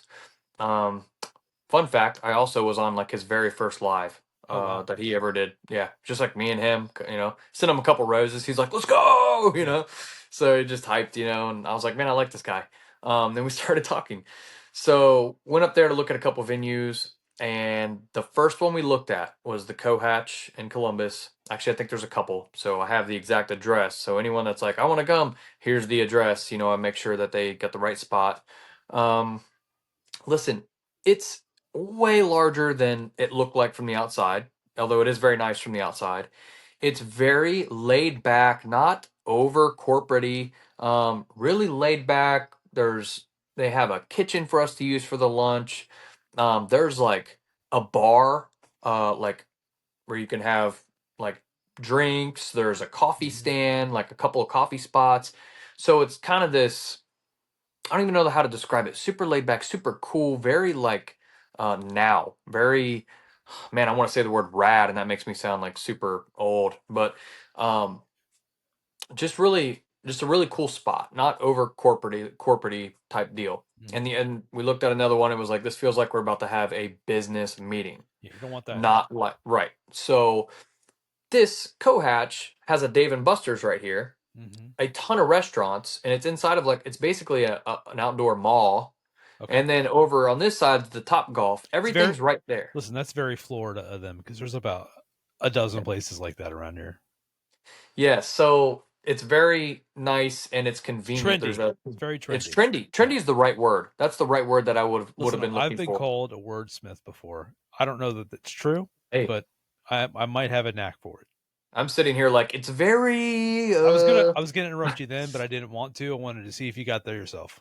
You know. Yeah, I didn't. Trendy is the right word. Okay. And there's even like a Benihana right there. And we were like, oh, that'd be good for dinner. You Let know, me throw you back even further. When I was coming up, they used the word fetch.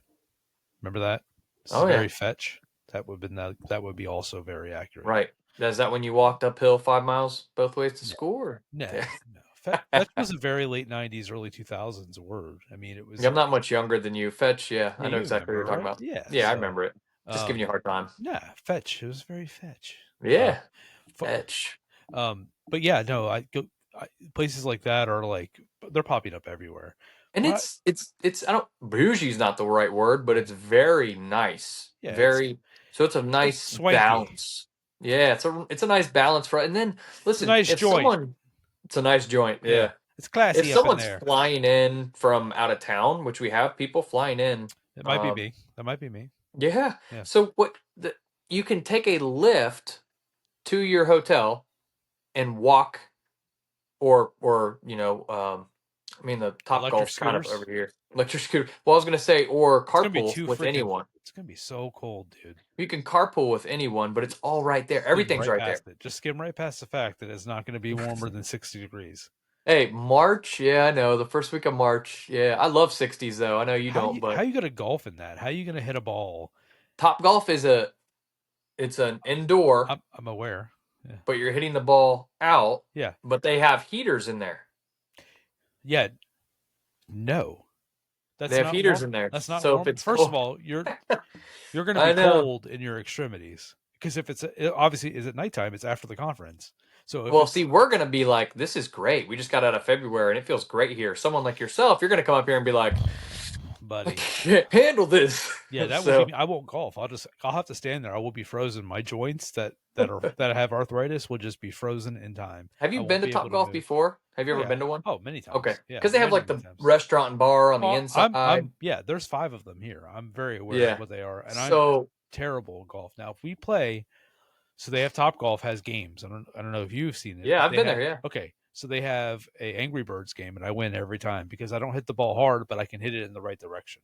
I'm that same way. I'll find that first net and just boom, gone every ball. Yeah. So if I'm playing against someone who's really good at golf, they're trying to hit that far one, and they just keep missing. Yeah. They're hitting it far, but they're not hitting the net. Where I'm just taking the couple of points at a time. Yeah.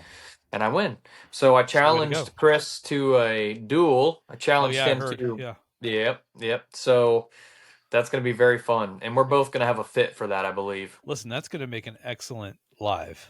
That would make an excellent live. Yeah, some good footage. Somebody has to get that going. Maybe Mrs. Dad Famous. I'm assuming she's probably going to try to make the trip so she can get it going live for Chris. That's a good idea. Now, some people have asked if we're doing the conference itself live, and we are not. We're not doing that. Why would you do that? Please. Then all of a sudden no one's coming. So it's all like the network is a part of it. Unless you do like a paid feed, like a paid live feed. You could do that, but I just like the whole thing about it is there's no networking then. And I understand like, but we got to take a short flight there or whatever. But it's like, I mean, this comes back to that investing in yourself. And I'm not trying to like sell it to someone that's super far away. Like I understand. But we're planning so early that you can save, take time off work. We're literally, and I know, like I talked to someone yesterday, actually a few people that I've talked to about this. They're like, oh, that's it, few $100s. Like they just assumed probably it was going to be double or triple Yeah. that. No, we've kept the cost as low as we can to cover our expenses because we can't guarantee we're going to fill it. We do think we will, How but many there's like people can you get in there? 80 is what we can get in there, and we just started marketing it a few weeks ago, so Yeah. we have a little list going on. Yeah, Yeah. No, I so I think you're going to get there. I think like especially with yeah, I'd like to. the positive message, and then you get as Chris starts ramping up talking about it, and then I'm going to promote the crap out of it too. So not that I have nearly as many followers as either the two of you, Hey, but I anyone get that pretty good has, engagement if I'm being honest. So well, yeah, and that's the thing with this platform is we may have some similar friends mhm. on the platform, but you're going to have different ones than I do, and it's good for everyone to see. Yeah, So some people have been awesome and taken initiative and made little videos about it, and so it spreads it around to other people. Um, and yeah, it's going to be a great event, and we're doing it. So if you're coming both days, you get the conference, lunch at the conference, and the reason we're doing it that way is so we're not waiting on people to come back from right. lunch. They're taking too long. And then dinner's included at a restaurant. Like I said, probably like a Benihana because it's right there or something like that. And then the Top Golf, couple hours at Top Golf, we're gonna hang out, network. You can ask the questions to Chris, myself, each other, whoever. You can hang out and get to know each other more. So you that's a lot. You get a lot involved in it. It's a weekend, so you don't have to like take a ton of time off work if it's a Saturday and Sunday. So if you're coming up and you need to come up Friday, Yeah, that kind of thing. So, but whether you're coming or not, this idea of investing in yourself is very hard for a lot of people to wrap their mind around, I believe. uh, It was hard for me to wrap my mind yeah, around when it was like, I'm not paying, however many dollars for a social media ad until I saw the return on right, what it got me right. when I applied it, the knowledge. Well, and to me, it So, sounds like you have such a kind of a spread of information that you're going to have. You're going to have the small business guy, which is you, having Chris in there to talk about his affiliate marketing and the way he's been able to make connections with guys that are live by me, which is crazy, or Frank and his fishing, and your realtor guy that's going to talk about his experiences in life. Yeah, you can get that by watching them or whatever it is, but it's nothing like experiencing it in person. A couple of years back, I had the opportunity to get into a conference with somebody that's been very successful in corporate America sales, and it was I thought it was gonna be lame, but I got there and this guy just dropping dimes, and it's stuff that like I knew, like in my heart, I knew what he was saying was right, it's true. but Yeah. his point of view was always like let's get back to common sense stuff. Let's not make it too complicated. And sales as a system has been overcomplicated for many years now, and it sounds like what you're doing is like it's more about a experience of networking and giving confidence to these people that want to come in, that have questions, that you may even get somebody who's on the fence that comes to the conference, doesn't know exactly if they want to take that next step to start their own business and leave their. Absolutely. So I imagine we'll have a couple like that. And oh Frank yeah, is there's stuff that I want to hear. I already get knowledge from him yeah, because we're like friends at this point, but like the whole investing in passive income and looking out for your future, yeah, not for the right now. So I was talking to him about this the other day. Like I want my time right now. Like I want to work, yeah, but I'm encouraging people like you can get a lot of it doesn't take 40, 50, 60 hours a week. There's other options. But for him, and he had a family, he has a family, but he's got that time back now. He yeah, was able to retire so young. So yeah, either way you go, at some point, we're all about getting that time back, whether you're sure, able to actually enjoy your retirement or not. And then we're also going to do, I didn't mention this yet, we're also going to have a small group session with your table that you're sitting at. So if you're like, I'm not big on networking, getting to know people, that's fine. But you're the small table, just a few people, there's going to be like a getting to know you, and listen, you're kind of going to do it. It's if going I to come, happen. I'll show you how to work a room. I'm good Oh, I at it. believe it. I'll I show believe you it. how to work a room. you know um it's So now funny you that have to come because oh I got to man, see that. like I said, it's like it's not even it's just a logistics thing, Yeah, like and your and kids are, you're, how old your daughter? 9. Yeah. See that it gets difficult Well, yeah, sometimes. like I said, I think I told you what the plan would be, and if that's that would be the best option for us, is to go see her brother and then come to you for a couple of days for that weekend and then go back over there for a couple of days. Yeah, and we It's do like strictly our logistics. cost. It's not that I don't Our want to come, because I would, you know, Oh, I know, man. we've I know. become pretty fast friends here, so I would love to come Yeah, up. And I know you're trying to get down here, which we're gonna connect when you get here. But you know, yeah. It's I would love to yeah. do Oh, that for it's going sure. to happen. We'll just have to figure it out. I know you guys are kind of crunched for time, but we'll get that all figured out as we get going along. I haven't talked. I didn't see Matt today, like I normally see him on Thursdays. He was not at our networking meeting. Well, and So, Chris will be there now too. He originally wasn't going to be so he is coming. coming Now down too. he is coming. Oh god, that sounds like debauchery. Flight is Honestly, booked. Sounds like it's what? debauchery. I'm gonna be honest. I know Frank's going to take you on the boat. You're going to be drinking. And it's going to be Couple. it'll be debauchery. Yeah, straight We're just debauchery. gonna fish. We're just So, gonna fish and what's your? hang out. You know what? You can share the date with me later, because we'll figure that out. Yeah. So speaking of retiring and having time, because we're getting our time is getting short here now. Yeah. Time is the one thing that they don't make any more of for you. Once your clock starts, you don't get more. Like, it is so precious, and it is so finite, and it is so. I lost, as somebody who has experienced the loss of a child, and then my father dying when I was in my early 20s. Oh, it's hard. By the way, there's no good time to lose a parent, and thank God my mother is still with us. She's 80 years old. And losing a child, there's never an easy way to do that, and I've talked about it at length on other shows, so check it out. But time is the one thing that we never get more of. So I have a question for you in Yeah. relationship to time. It's a two-part question. Okay. Okay. Yep. And I ask these questions, or a couple of these questions, every time. If you could go back in time, choose your vessel, whether it's the DeLorean with the flux capacitor, or Doctor Let's go. Who, or I'm a personal fan of also Bill and Ted's amazing telephone booth. Yeah. I know Pick that any one. of those vessels. If you could go back in time and talk to your 14, 15, 16-year-old self, and it wouldn't change your current life outcome, what advice would you give to yourself? Man, that's a good one. And it's gonna sound maybe kind of generic, but um, if I could just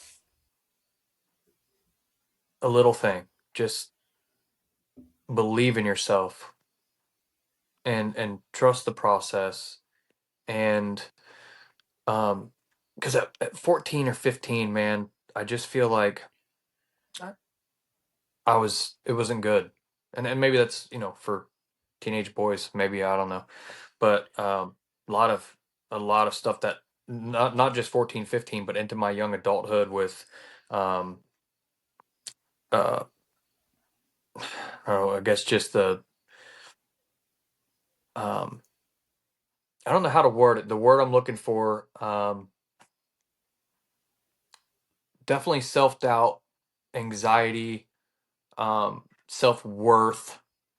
I struggled with for years, and to believe in that you have more value than you feel that you have, and you're going to be someone, and you're going to be a father, and you're going to be someone. You're going to help people. You're going to be a good person, because at that age, man, and I'm it's hard to, when you look back, and I haven't really thought about it in a long time, but 14, 15, 16 years old, 17, 18, 19, 20 years old, I did not think anything of myself at all. Nothing. Um yeah, I just didn't. Whew. Those were tough years, and I think I would just go back and encourage myself a little bit, and tell myself to not be so hard on myself too. Don't be so hard on yourself. It's really good. It's really good advice. Tell yourself that every day. Yeah. Continue Yeah. to tell yourself, because you're still that kid. You're still 16, 17, 18, 20. I know we're very similar in age, like you said, but keep on when you get up in the morning, tell yourself that message right now. Just do it. Make it part of your daily habit. Tell yourself Yes. not to give up. Tell yourself to continue. Tell yourself to stop the self doubt, because all of those things I struggled with this just like you did. You know, I always knew that I would be somebody, and I wanted somebody else to see that. And I got fortunate enough to meet my wife when I was 18 years old, and she believed in me before anybody else did. And every day I have to tell myself that you can, today is another opportunity to be great. It's cheesy, Yeah. but it works. Yeah, So, I think and I'm sure that I know that other people, it's maybe can be a common thing, but I know I spent a lot of years being really hard on myself, give and yourself it comes grace. back to even like that parenting Yeah. stuff. It's like, oh, Yeah. I shouldn't have yelled. Oh, I could have. Oh, there's all these things in Yeah. your mind sometimes that you just, Well, and then you allow it to, sit in there, and you can't do that. No one's perfect, and we move on. But we need to learn to have grace with ourselves so that we can have grace with others. And that's actually something absolutely, I'm learning now. You know, sure, just like I think probably you might echo this too. I wasn't the nicest to myself, so I wasn't always the nicest to others. And that goes back a long time. Um, absolutely. then, two more questions, and then we'll get this thing Okay, wrapped up. Similar circumstance. You have a time machine. okay, Let's just say it's we're going to move from the DeLorean, and we're going to move on from that, and we're going to go to the train at the end of the third movie, which I don't like that movie, but that was a cool train. I have all three of those, so Okay, cool. So you take the yeah, train, and instead of what if you remember, Doc was going to the future in that one, yeah. legitimately to the future beyond 2021 or whatever it is they went to. If you're traveling to the future to the day that your daughter is getting married, what do you hope that she says to you on that day?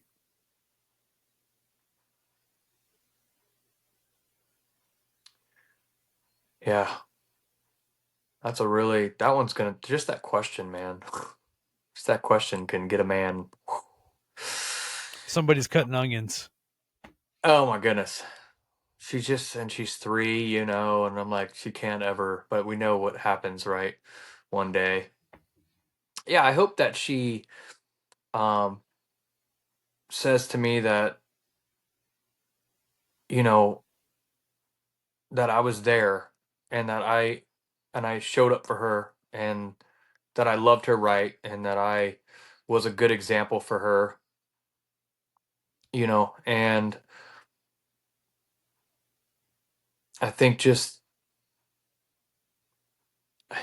that I was the first. You know what I mean? It's just like that. What is it? Butterfly Kisses or one of these songs. It's just like that. I was the one. I was the first one. Because that happens. There's gonna come that day, and you know that's a tough one to think about. But there's gonna come that day, and I think that I would just love for her to say thank you for being that example for me, and for pushing me, and pursuing me too. Pursue me as my daughter still. You still have to continue to pursue, whether you're married, pursue your spouse, your children, um, and love them and do the very best that you can for them. So for her to, um, I think, just be grateful for me being that example for her, and being the first one for her. That's a really hard one, man. That's a really hard one to really give a great answer to, because like the question in and of itself is kind of like pulling on my heartstrings a little bit right now.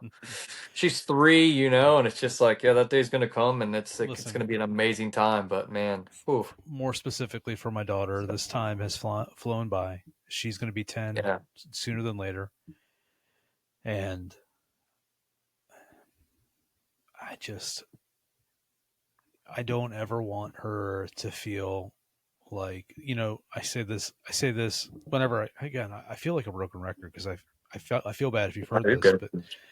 but um, your daughter can say these words in a couple different ways, and those words are my daddy. And that could be my daddy was there for me. He held my hand. He took me to the dress store. He Oh yeah. made sure I was safe. My daddy did all these things for me. Or she can say, my daddy was never there for me. He didn't do these things. My daddy worked too much. My daddy this, my daddy that. Oh yeah, there's so much stuff. I gotta go, Michaelis. Okay, that's fine. I'm like 7% battery. Sorry. Yeah, there's so That's all right. much stuff, man. That Yeah. Okay. that And could then, be if you yeah, don't do it the right way. You have to do things, yeah, and sometimes it's not the easiest. yeah, It's not the most convenient. But when you have children, that all goes out the window. yeah.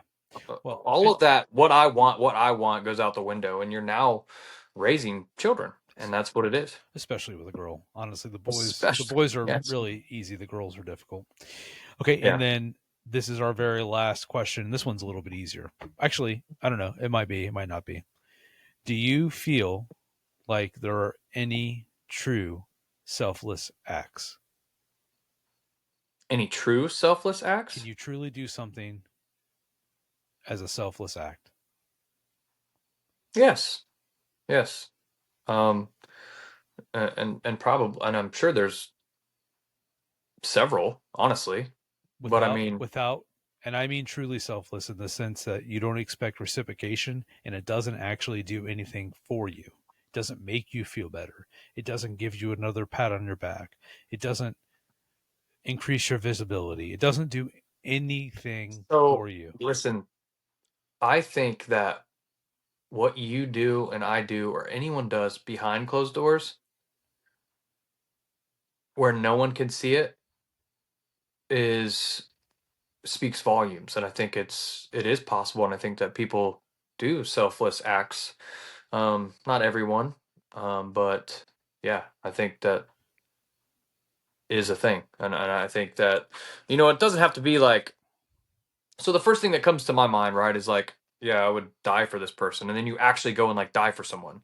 Obviously, that's a selfless act and an amazing thing that takes place at times, um, but there's several. I think there's several, and it does exist, and there are people out there that do not require um, to be seen or for anyone to ever know whatever that said act is that they've done. So who we are behind closed doors. I agree. And I think that the answer to the question always is a true tell, in my opinion, of the kind of person you're dealing with, because I was actually asked this question, completely caught me off guard. I'm not going to go too deep into it, but it was somebody who was trying to tell me they knew how I should run my podcast more than I did before I even knew what I was doing. And we got this conversation about whether or not what I was doing, because I told them I only want to help people. That's my goal. And they're like, well, nobody ever just wants to do stuff to other people. You can't have a selfless act. And I'm like, yes, you can. And I gave them Yeah, plenty of examples. Like, I coached football, youth football, for many years. I never did it to win championships. I never did it to be the best coach. I never did it for anything. I didn't do it for anybody but those kids, because most of those kids, you get a chance to be a positive influence on somebody's life, and that carries with them. As a kid who experienced that with a teacher, that change and impact, he didn't do it for anybody but us, and I think you can truly do it. So, and it's a I tell, think, it's because I feel the same way you did. It's stuff that you're doing that nobody sees. It's the way you think yeah. about things. It's how you, if you pray, how you pray and how you give thanks, and all those things are important. So I believe there are things I try to do things without the expectation of reciprocation. Well, we're all human, Yeah, okay? So sometimes there is that. But I believe that there are more people than we would think yeah, out there that do selfless acts. yeah, And I don't know if we don't have to circle back to this, but I even think of my parents. I mentioned I was adopted, yeah, and at a young age, and two of us were adopted through the foster care system. So we weren't just like babies. I yeah, was like 9 when I was adopted. So I saw a lot that I shouldn't have seen, with my eyes as a young yeah, child. So, excuse me.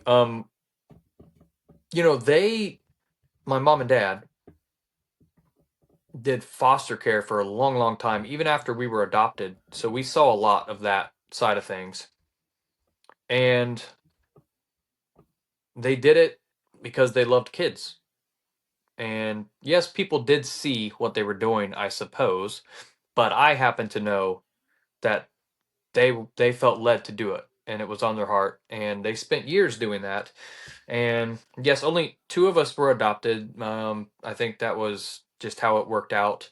And the foster care thing was off and on after we were adopted, but Mhm. you know, it was we had our family of four, and then occasionally they may ask us, "Hey, should we do this thing for a few weeks?" With, you know, where they're trying to figure out. But I witnessed um, the example that I had. I saw a lot of that from them, both of them, especially my dad. I Yeah. saw a lot of that. Yeah. Things that people didn't know or would see. Because, like you said, they see what we're doing, they see us. And so I had example after example after example. And he was a praying man. And when I say a praying man, like we could be on vacation and I could hear him at 5 a.m. on vacation because he did it every morning in his hour-long prayer time, one-on-one prayer Wow. time. That's a long Yeah. time. Oh, yeah. Or Yeah. more. You know what I'm saying? And I mean, honestly, I hope to anyone. get there one day. If I'm being, I mean, it's incredible. It's incredible. And I've yeah, always felt like, and I've told him this, like, if I could be half the man my dad was. yeah, And he always tells me, like, you are incredible. You know, he's like very supportive yeah, father. We're very close. But that was something that it's like, man, if I could even be half the man that you are, yeah, I'm good with that. But yeah, he would. So, and when I bring that up just to say that if anyone ever did him wrong, even, he kept them in prayer and he loved them regardless. So I had that kind of example. The kind of example that I had is that of which a lot of people do not have. An example of someone who has encouraged me no matter what I've done in my life, you know, assuming good things. yeah, yeah, You know, and challenged me when I was doing things I shouldn't have been doing. yeah. So, even through my adulthood, because when I was 18, 19 years old, I was a rebellious mess. Um, so I've seen it happen, and I know that that exists, um, and I see it, and I try to be that person. I try to be that person too. I'm not always that person. I'm not going Yeah. to sit here and say everything I do is just, you know, selfless and for everyone but me kind of thing. Yeah. But yeah, that's the kind of person I want to Well, you, be. That's for you sure. do it with goodness in your heart, and good things will happen. You know, I think I really truly believe that. You know, now more than ever I ever have in my life, I've always tried to be a good person. I've never been that. I mean, I'm not tooting my own horn, but I've never been that guy. I may have said things that hurt your feelings, but I never did it to be hurtful. You know, Right. You and thought at the time you were whatever, or maybe you were speaking truth or yeah, whatever, and people, you know. and you try to justify it, and you realize that it takes a lot to learn to be wrong. You know what I mean? Oh yeah, Um, but yeah, man, that's great. That's a great set of answers. yeah. And then when Uh, you can, when you are wrong, and you can just say I was wrong, yeah, that's hard for a lot of people to do that's too. so. It's I still struggle with that today. I don't like being wrong at all. There's a Right. couple things I don't like. I hate being told what to do. Apparently, unless it's by you know God at this point, and then Yeah, that's uh, great, man. yeah, Great journey. yeah, it's awesome. And listen, I'm you know I'm trying not to be that guy, but I am just so full of the spirit at this moment that I have a hard time articulating it because I'm new and you know whatever. It's fun. Come with me. Yeah, It's a man. journey. Evil flees when you're Yeah. around, man. That's great. So you know you struggle with a bunch of stuff. You know, learning to be wrong. I don't like being told what to do, and I don't like people. Again, hear me toot my own horn. I don't lie, and I never have, and I don't like people saying that you know you're telling half truths, and sometimes that leads to hurting people's feelings. If I'm being honest, you know. Sure. So, Yeah, um, I so get that. yeah, so let's do the nitty gritty. Let's do a full on top to bottom. So tell us for everybody listening, because also I talked to you about this before, but if you want, we'll say online. I was going to tell you offline, but if you want, send me some raw footage. Send me maybe a copy of something, and I will cut a full blown 1 minute commercial for TikTok for you for the event. Oh So yeah, would love that. I'll shoot it all. Well, I won't shoot anything. I'll just record it. I'll do it here on my little setup. I'll get the mixer all right. I'll do my radio voice because I believe it or not I have one because I do have a radio show. If you guys don't know, um, you could find me in That's my cool. I didn't. Yeah. Oh, I didn't tell you.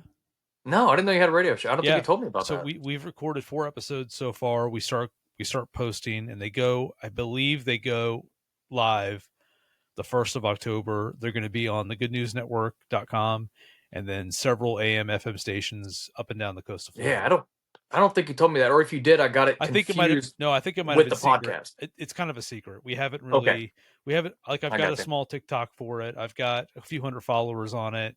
I'm not really pushing it, but if you find me here, it's really really easy to find my other TikTok for the show called Potholes and Street Corners. Is with my brother-in-law, which by the way, phenomenal story. He was married to my sister, my niece, and they got divorced, and he and I lost connection, and then my niece got married, we reconnected, and we've been like family again. So, and he's been a real shepherd for me in this you know walk with Christ. So it's been great to have him back in my life. And we Yeah, were that's presented wild that that happened, and that you've reconnected like we that. That's really reconnected, cool. and if I had not started this project when I did, we would not be where we are at. We would not have the opportunity to get on and be on. It's a Christian-based radio program. Everything that's going to be on there is going to be PG. It's going to be about us. I mean, the episodes are already out. You can watch them on YouTube. Okay. But we're having a lot of fun. I know I can reach a lot more people on there than I might be able to reach here weekly because they get about 12,000 viewer or listeners per hour. So I'm really Okay. excited about it. I'm excited about a lot of stuff in my life, but having a radio gig is kind of cool.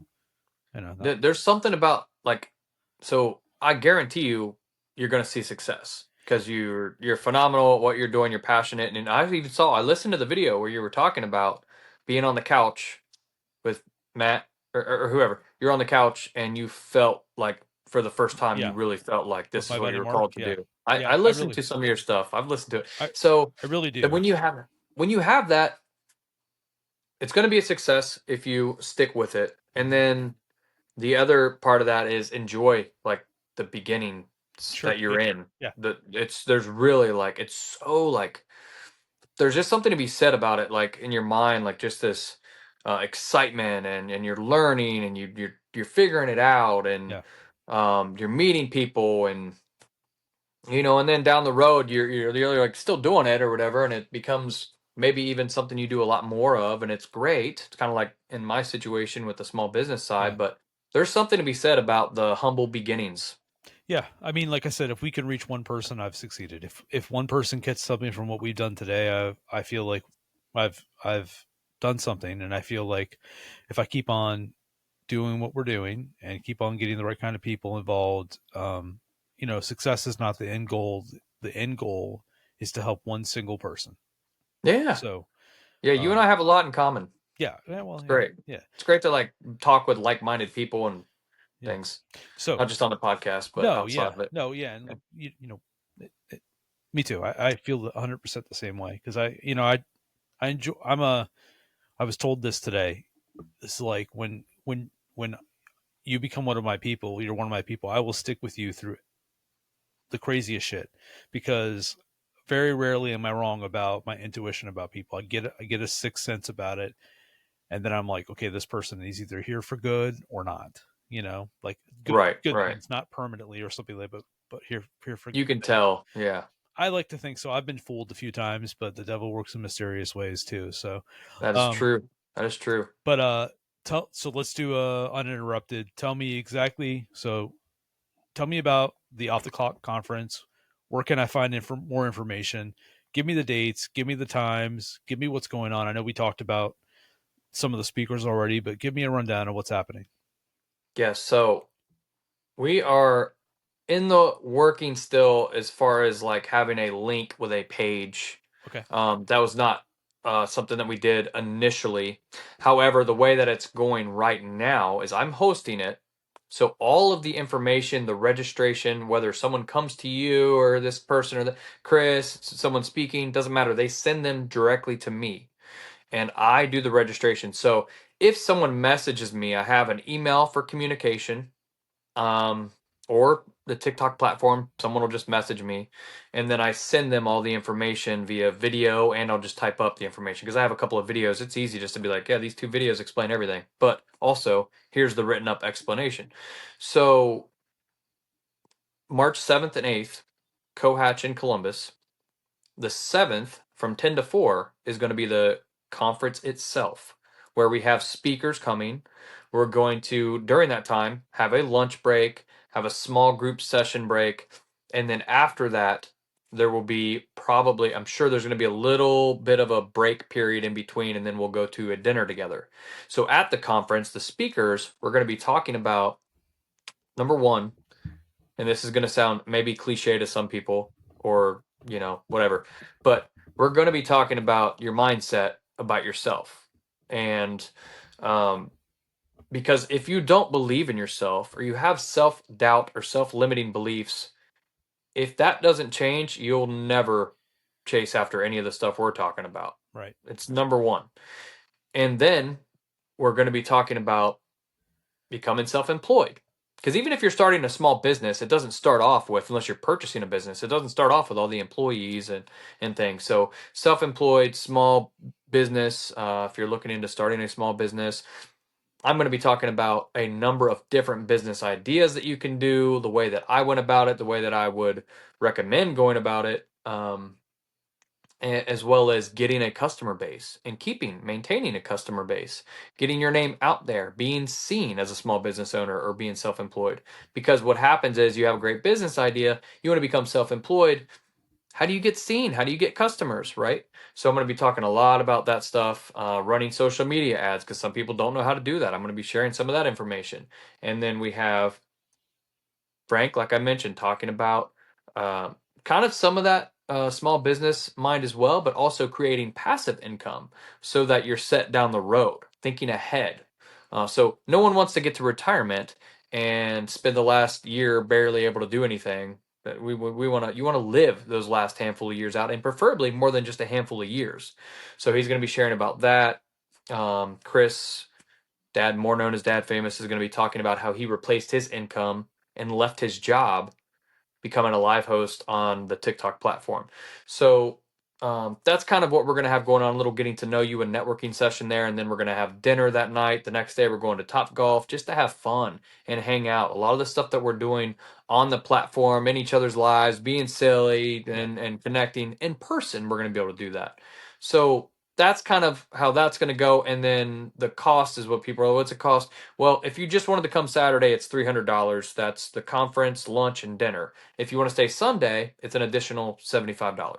So it's a lot of people are doing both days so far. That's $375, and we can send receipts to anyone who wants one. We have the ability to, if you're registering for that, and we have time, but if you're registering for that, we have Venmo option, card option. We can send receipts because whether you're self-employed or not, it is a write-off. It is a tax write-off, this event. So keep that in your mind if you wanted some kind of receipt or something on paper for tax time.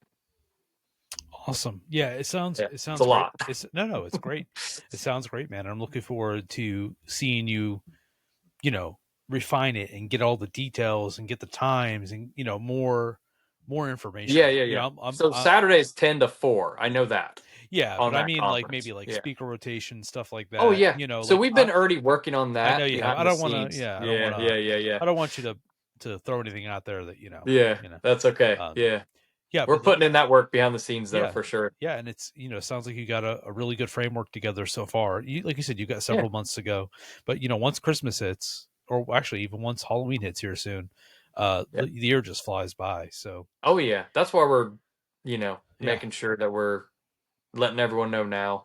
Yeah. And then if people need time off work, but it is a Saturday and Sunday. But if you're coming from out of town, So, real quick take on TikTok Live. Do you think that's the best way for if you're looking to monetize your content? Do you think that TikTok Live is the absolute best way to do that right now? Because a lot of people seem to. yes. Okay, that's a quick answer. Short answer. Yeah, I do. I do think it's competitive in the affiliate side. Yeah. That's for selling. Yeah. But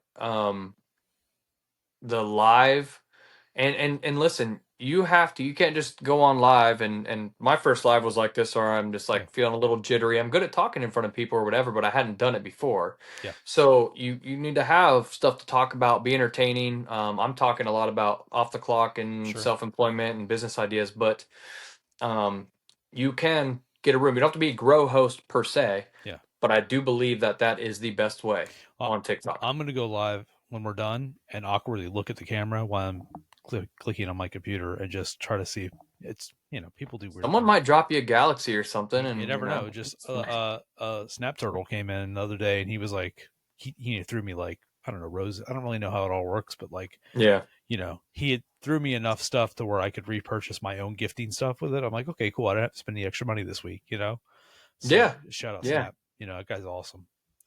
Yeah. But yeah, this is fun, man. I knew we would have a good show, and I thoroughly enjoy it. I think we could probably do at least one or two more of these. I absolutely agree. Yeah, so we got I love I that. think a lot more to uncover. I want to talk at length, actually, about more specifically about the conference as the time gets closer. So we'll have to figure that Sure. out.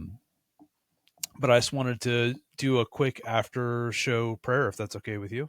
Absolutely, yeah. Yeah, so I just wanted to, Lord, I wanted to say thank you. Thank you for connecting us together today, allowing us to be in this digital room together and work through some of our stuff and talk about our life experiences, Lord. Thank you for giving us the courage and wisdom to stay here and share our minds and our hearts with others, Lord. We appreciate everything you do for us. Thank you so much for continuing to give me a vision and continue to answer my prayers, Lord. I can't say thank you enough. I can't say thank you enough. In Jesus' name, amen. Amen. And I apologize. This is one of those that has to plug in to my phone. It's okay. For my mic, and my thing popped up at 7%, and I was like, I will 100% lose you. No, we're good. So I just switched to audio is plugging fine. it in. Honestly, it's almost as good. The iPhones, man, they have the best microphones in them. Yeah, it's not bad, right? Yeah, it's pretty good. So anyway, thanks for. Oh, you want to plug your social media real quick? Just let everybody, because I'm gonna put it in all the comments and all the stuff. But just tell everybody where we can find you at. So as far as TikTok, yeah, TikTok. Yeah, Jay Skaggs. I mean, can't be any simpler than that, guys. Yeah, Jay Skaggs. I don't know. Do I have 90 at the end of Jay Skaggs? I think you Jay do. Skaggs 90 still? Jay so. Skaggs 90? Yeah. Yeah, so listen, it's Jay Skaggs 90. I do a lot with the affiliate program. Every week we do a video. Matter of fact, I have to pick out an item. It's actually later than I would normally do it. It's been a wild day. Where we buy from someone. I say week. Sometimes my employees are with me, and we like them keep it fun. And then all of my pinned videos are and will continue to be all off the clock videos. Sweet. And information. So cool. Jay Skaggs 90. Yep. Cool. Well, Josh, I appreciate you, man. No, man. Thank you for joining the show. Guys, continue to hang out. And I'll say one thing I always say at the end: you could do it, no matter what you think it is. You are your biggest obstacle. This, what's between your ears and behind your eyes, is your biggest obstacle to achieving whatever it is you want. And sometimes it's about redefining your achievements. Me doing this was a wild hair that started. My journey started to sharing my life and sharing my experiences a decade ago. And I never did anything with it, ever. And then my wife convinced me to finally do this. And I couldn't be I'm so happy to be able to come on here and talk to you guys and have great guests like Josh on. And I appreciate all the support I've gotten so far, but just like Nike used to say back in the 90s, just do it. If you've got a passion, just go do it and share it with somebody, because there's a million people out there that share your same passion. So just like my buddy Josh here. Absolutely. Just do it. Go for it. You know? Thanks, man. Not much to lose, man. Honestly. No. Like, to me, you don't have a lot to lose. You may not win. It may not be whatever you thought it would be, but there's not, you at least got to try. Give it a shot. Yeah. It could be everything for you at the end of the day. Could be. Down the road. I think you said it before. What's the worst that can happen? You go back to what you were doing. Right. That So, is absolute facts. And I'll tell you this too. I found myself in seasons in the past where I don't know, man, binge watching when it's bedtime, get the kids to bed, I'm watching yeah. TV and whatever. And there's nothing wrong with like watching shows or whatever, but at some point I realized this is not really that productive. And I It's want to be counterproductive. Yeah.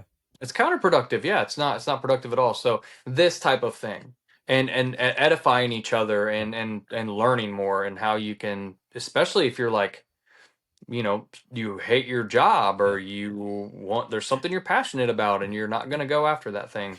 I believe it's really important for people to have some variety of an outlet, whether that's I don't know, video games or TV or whatever it is. But when you have an outlet that is Yeah. productive and at least you feel like you've accomplished something that's for you, your mental health goes way up.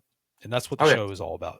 Having positive outlook, having, and not everybody has the best mental health. I had a bad mental health day today, which I shared with you before we got on, and everything is fine, but I just had a bad day, right? And I knew I had a Yeah. great interview Yeah. tonight. So, and that set my day, knowing that I was going to come on and have this interview line up and that we were going to be able to get into this stuff. It really helped me get through the day. So I appreciate you. So, Yeah, absolutely. and then the phone call about you wearing a tuxedo tonight, I think that would have been hilarious. But maybe next time we'll both wear tuxedos. That'll be awkward and fun. Hey, yeah, I'm not opposed to it. I'll Yeah. say this. When we were talking about the conference earlier, Oh yeah. we're gonna have there's gonna be, well, at least myself and Are you Chris are taking gonna have Are you taking my suggestion? well, yours was it the Dumb and Dumber Dumb one? and Dumber, yeah. Well, see, I like that suggestion, Yeah. and I don't want to give too much away from. Well, this don't may do not it. be being. No. Yeah, from Chris, but he's got a good one too. I'll have to text it Okay, to you. cool. It's pretty funny, man. Cool. All right. Well, So he's gonna do it. So thanks, man. Appreciate it. Thanks, guys, for finding us. Check out for the Permanent Mark Podcast. We're everywhere: Facebook, YouTube. I have a website, so we're like a real boy. But yeah, thanks for joining another exciting episode of the Permanent Mark Podcast. We'll see you guys later.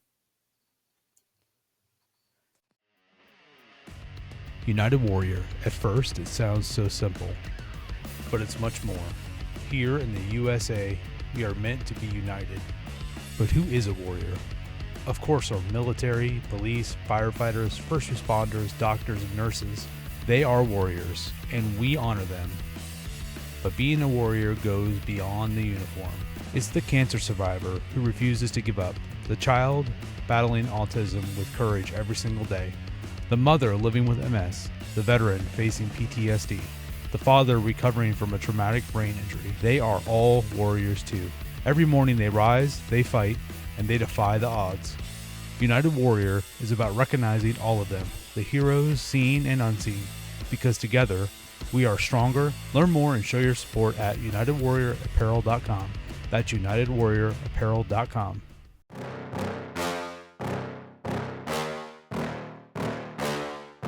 Yeah. Please tell me that I can't, that I won't, that I fail, that I'll never make it out, yeah.